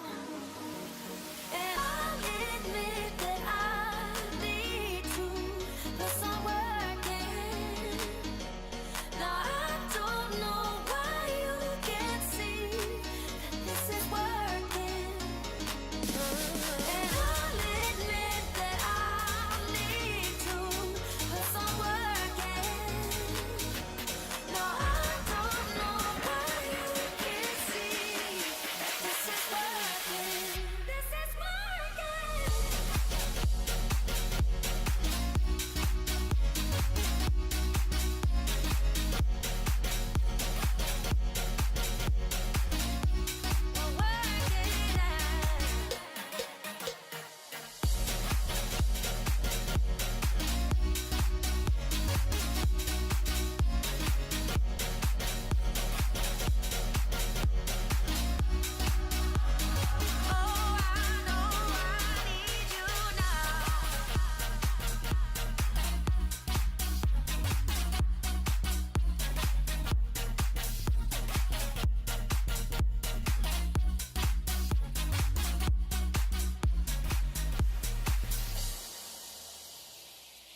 Inconsistent love is messing with my head. And it just ain't fair. You know I can't fight it. Wanna put my hands all over your body.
Alright, it looks like we got some early action. What is going on in boot camp?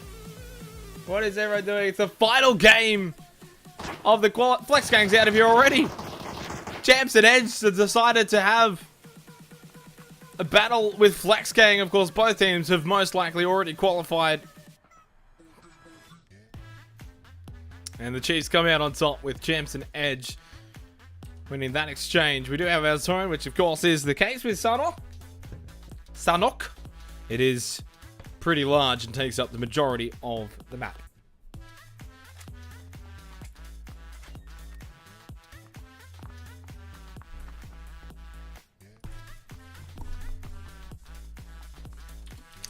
Let's have a look at the leaderboard and see whether or not the points have been updated. Spanky's going to be knocked down by Gaff, though.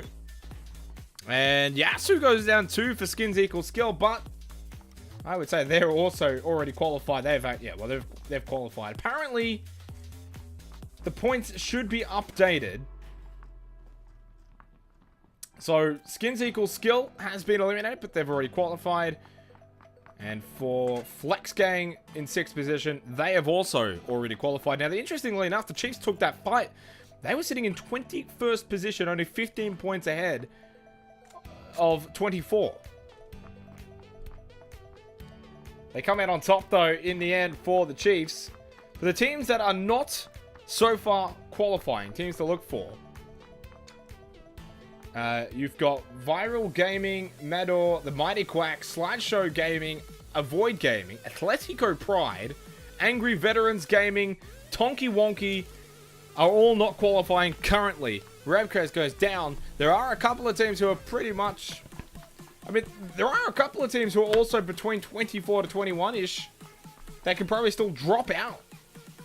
It's anyone's game to take, essentially.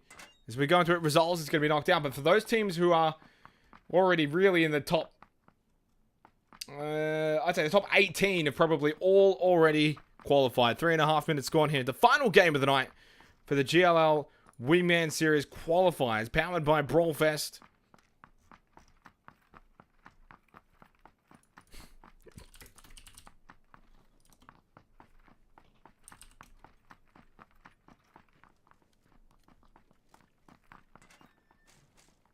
And we'll put the points away.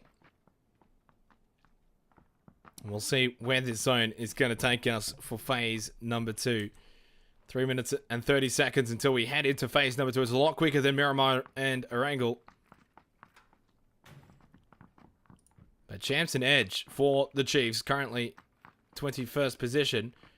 For Mangi and Nefahor for Atletico Pride, they are not even inside of the top 24 right now. Points will need to be acquired. For Champs and Edge, it's just a matter of not going out super early. We've got the fight over here with Pappy, Ludatio, and Cedrix. Takedown B2, Taylor close by, but Accelerate Gaming are another team that has already qualified, and they will be safely inside of the top 24. Slideshow Gaming go out though. Flubison and Chris, unfortunately, will not be qualifying for next week. Slideshow Gaming is without a doubt our first team completely eliminated from the Oceanic Wingman series, at least from Lobby A. And of course, a reminder, we do have Lobby B and C running simultaneously in the top 24 from all lobbies. We'll make it in for Edge. Oh no, Edge is knocked down. If Chance follows suit, this could be the end of the Chiefs qualifying. They're in 21st position at the moment. And Suicide Squad headquarters are only they're only 15 points behind the Chiefs, and they're about to knock them out. Edge has been revived, though. They're going for this. They're making it. Annan, bong, bong. You don't know what you're getting yourself into, though. It's Edge and Champ. It's the Chiefs. Edge is low. Spray with a VSS, though. That's bloody... Well, words cannot describe... who takes a VSS into a fight with Edge and Champs? I'm sorry, but what? Accelerate Gaming go out in 26th position as Taylor was spotted, but they've already qualified. Critical's Kids go out, and they were sitting in 18th position. They should be fine, barring a catastrophe. As now for the Chiefs, they've got 4 kills, so that's at least 40 points. That puts them up to about 305 points, which only pushes them just above Flesh Eater currently. Mishka goes down for Balishka. Bullet L still alive. But for Polishka, where are they sitting currently? I think they're middle of the pack. They are 14th position.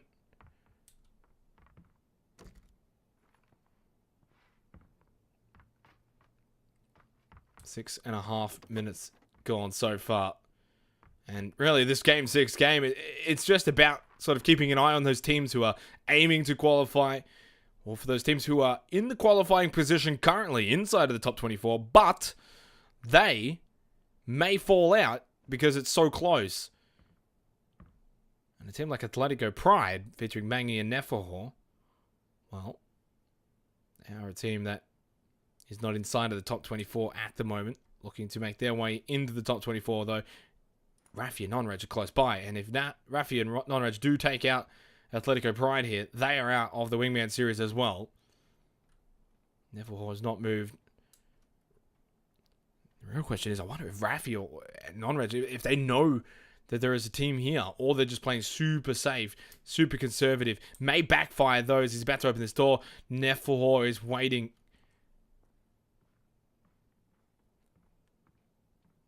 What is going on right now?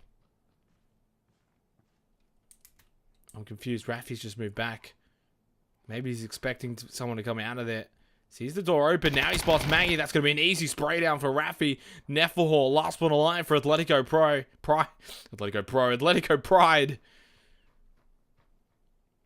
If Nefahor dies here, that will be the end of their Wingman series adventure. And he's got to beat both Nonreg and Rafi, two formidable players. Maggie has been executed. Okay, they've already qualified. They are through. When I say a team has already qualified, I just simply mean they've got too many points that they will not be able to fall down past 24. Champs and Edge are actually coming down here as well. If they make enough noise, maybe Champs and Edge will be drawn to it, and it may help out Nefahor. Concussion Grenade's going to go in first. Not going to work against Nefahor, though, which means he can peek this, but you don't want to peek it against two players at the same time. You really want to try and gain the upper hand against both of them. There's the spray. Doesn't have a frag grenade, by the way, but he immediately thinks that they're going to push around the left-hand side from Archaic's angle. Right-hand side for Neferhor. Now they start to push in. Neferhor just falling back, though. He's playing this really well. Now that they're inside, he can actually make a run for it if he wants to. Or he can just hold the angle onto the fence instead. And this has drawn the attention of the Chiefs, by the way. That's going to be a 1-for-1 knockdown trade between Edge and Rafi. Both gone down. Non-Edge and Champs both confirming the kills. Chiefs up to 5 kills now. All of a sudden, we've got a trio of solos at this compound building. Neferhor, Non-Reg, and Champs are all by themselves already. But only one of these teams has qualified in Archaic. The Chiefs need probably a bit more to fully confirm everything. Neferhor just really needs to confirm a lot more. At least for the Chiefs' sake, they've gotten 5 kills. They're up to 50 extra points already from this game.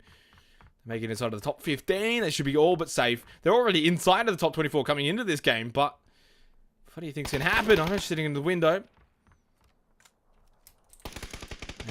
And Neferhor's wondering what's going on and why did that happen?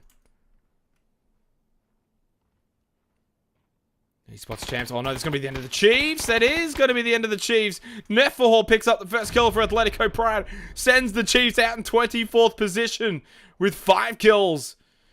Will it be enough for the Chiefs to make it into the top 24? Neferhor in a 1 versus 1 with Non-Reg. If he goes out, Atletico Pride will be eliminated. Bullet Owl for Balishka are out. But they've already qualified. Bub picks up that kill for Riot Gaming, who have also already qualified. We're actually into phase number 2, by the way. But the way the first 2 phases work on Sanhok is that it doesn't actually do a whole lot. Mavwood goes out. And Mavwood was sitting in 23rd position. As Woods and Mavgod, have they been eliminated from the Wingman series? That could be the case. Neferhor and Non-Reg may just sign a treaty at this area at the moment. Mavwood were on the... Apparently they've only had 2 kills all game. 11.5 minutes.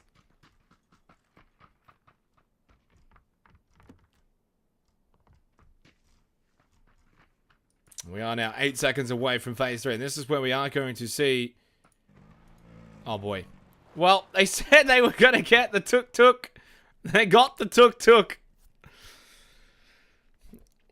I guarantee this was them wanting to show me they've got it. Because they knew I would want to check what happened. Well, I'm here, boys. Kamzi, Solo B. Let's go for a ride, shall we? Now, Graffiti... are sitting in 7th position at the moment. They've already qualified.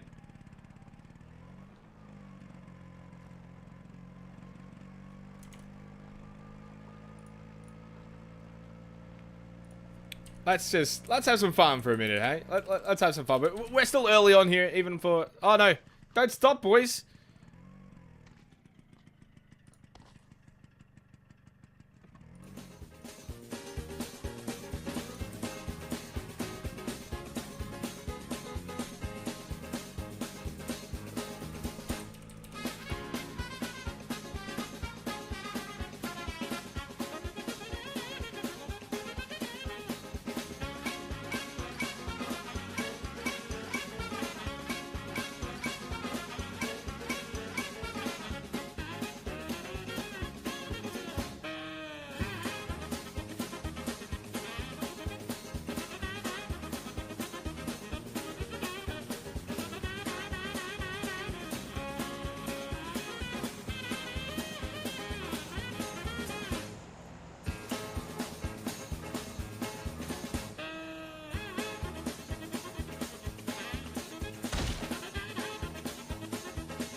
Oh no! Solo B's been taken down by Savage. The tuk-tuk ride comes to an end for Gravity. Although Kamzi will continue on. Look at him going all speeds here. I think he's going to go down. This is not the vehicle you want. This is not the vehicle you want for competitive PUBG. Kamzi The ride comes to an end for the boys. A lot of fun, though. Luckily, not much happened, really. Now we actually get something happening. Cirky with an A. You're going to be knocked down. It's a 1-for-1 trade, though. Australia getting the knock onto Ludo Teo from Pappy. And again, I think both of these two teams are also in a great position. Woodsy, though, is even in a better position from behind. Easy kill onto Toxic. That was Toxic, but they've probably already qualified as well. 365 points coming into this game. And she goes down for Oddity Black, who are inside of the top 24, but only in 22nd position. So they will need Shuei to do a bit more here to confirm it.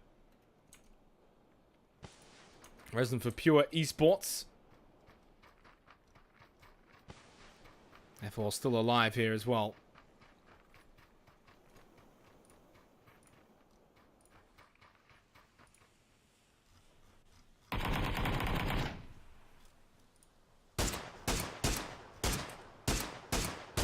Shuhei out in the open. I don't sense he's going to be able to last much longer, and he can't. Ransom will take him down. That may be the elimination of another team from the Wingman series. Oddity Black. Down to the south side now. With Vegan Infection and Double Soul.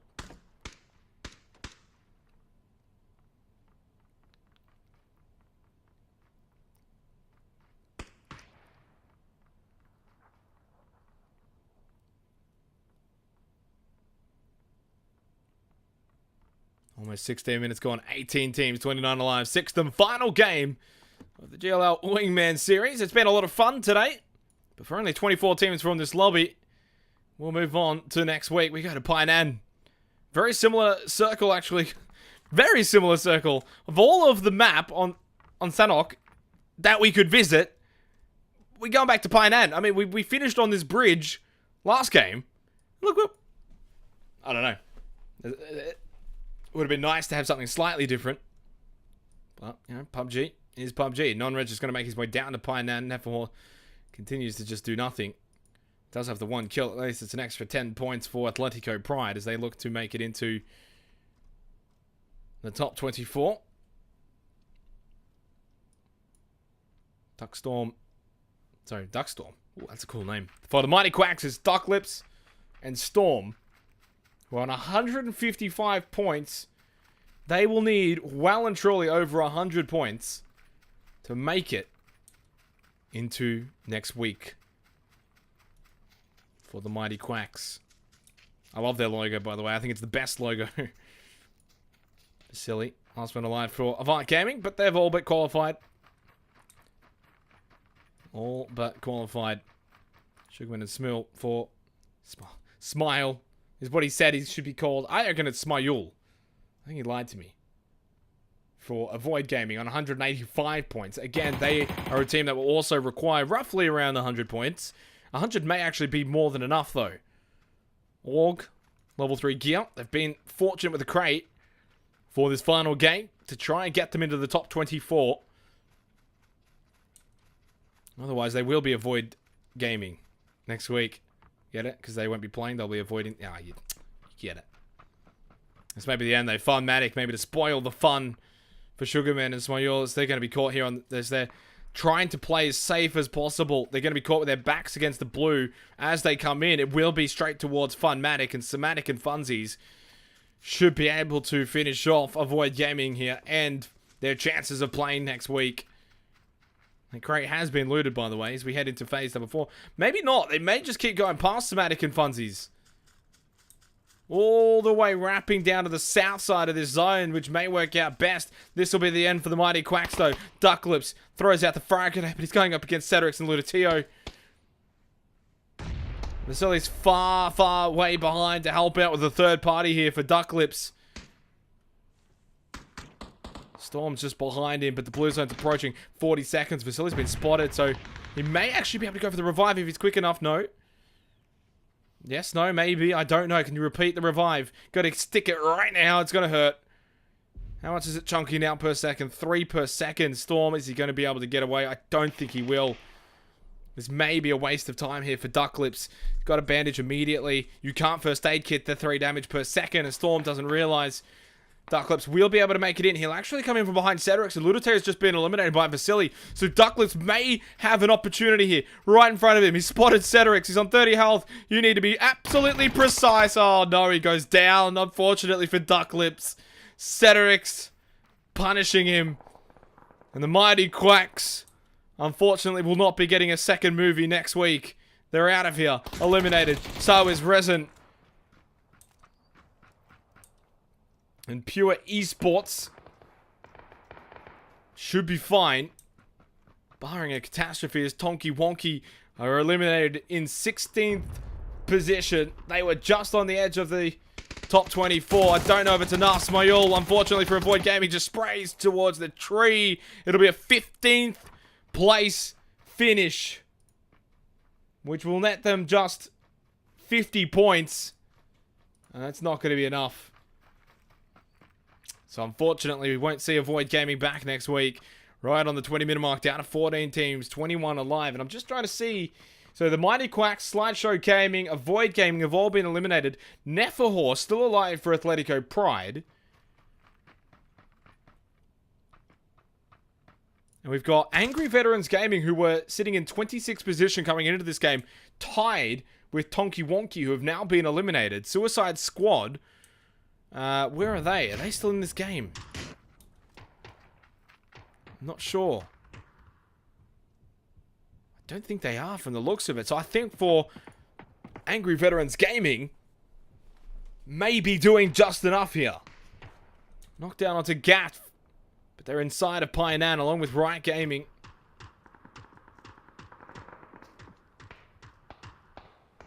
Neferhor is going to finally be eliminated. 13th position. They will net Atletico Pride 60 points plus 1 kill. 70 points for Atletico Pride. Puts them up to 280 points. And I'm not sure if that will be enough. It could be, could not be. Who knows? We're going to find out later on.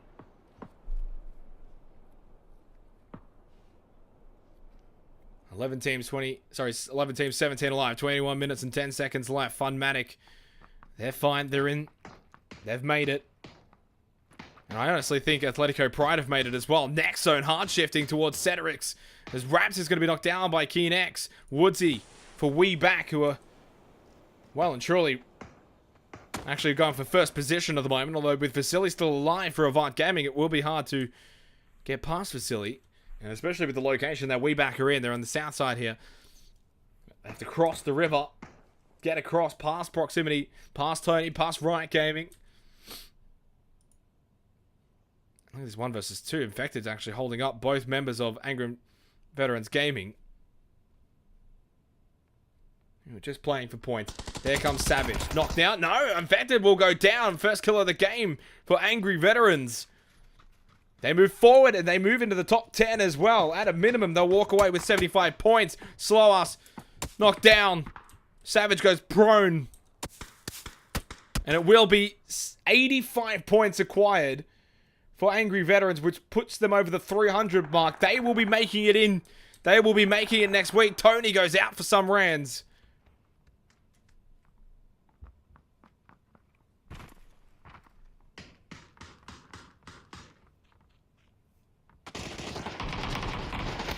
Spray across the river between Riot Gaming and Proximity Esports.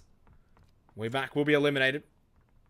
I think the remainder of all of these teams now have already qualified and already got enough points to seal their fate. No, it's still alive actually for Archaic throughout all of this here at Pionan. We've got 6 teams, 8 alive. There's only 1 duo left. No, sorry, there's 2 duos left, I should say. Maths is hard. Non-Roach going down. 5 teams and 7 alive now towards the end. Final game of the qualifiers.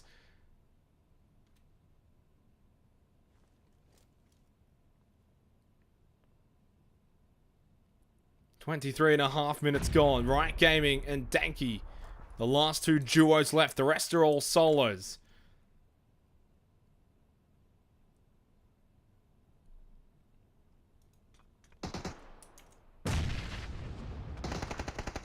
And again, as I mentioned, really all of these teams Semantic goes down for Funmatic. Have already qualified. Daxon now moves up. Trying to get down. Progdog gets one. Can he get Bub as well? Was actually tagged him so low. And he will go down regardless. But what's going on? We're down to 2 teams. It's a 1 versus 1. While that was happening, Cedric's had spotted Vasily. It's down to a 1 versus 1. Cedric's versus Jenkins. Cedric's has got the high ground for Pappy. It's all over though. Both teams have already qualified regardless. So for our final game of the GLL Wingman Series qualifiers, it comes down to Cedric's versus Janky. Top 24 from Lobby A, which is this lobby, will make it through to next weekend. Top 24 from all of the lobbies will. And of course then, for next weekend, we will have 2 lobbies instead of the 3.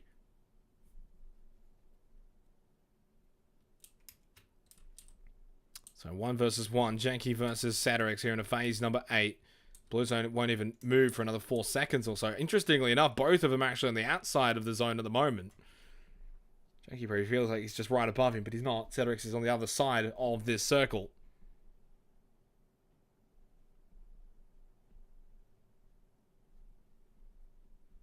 So 25 minutes gone. Final game of the night.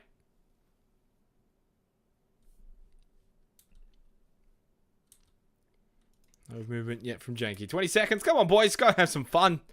You've both already qualified. Pappy, we're in 4th going into this game. Danky in 9th. It doesn't matter. I know there's some... I know there is, you know, some pride on the line here, but come on, boys. Come on.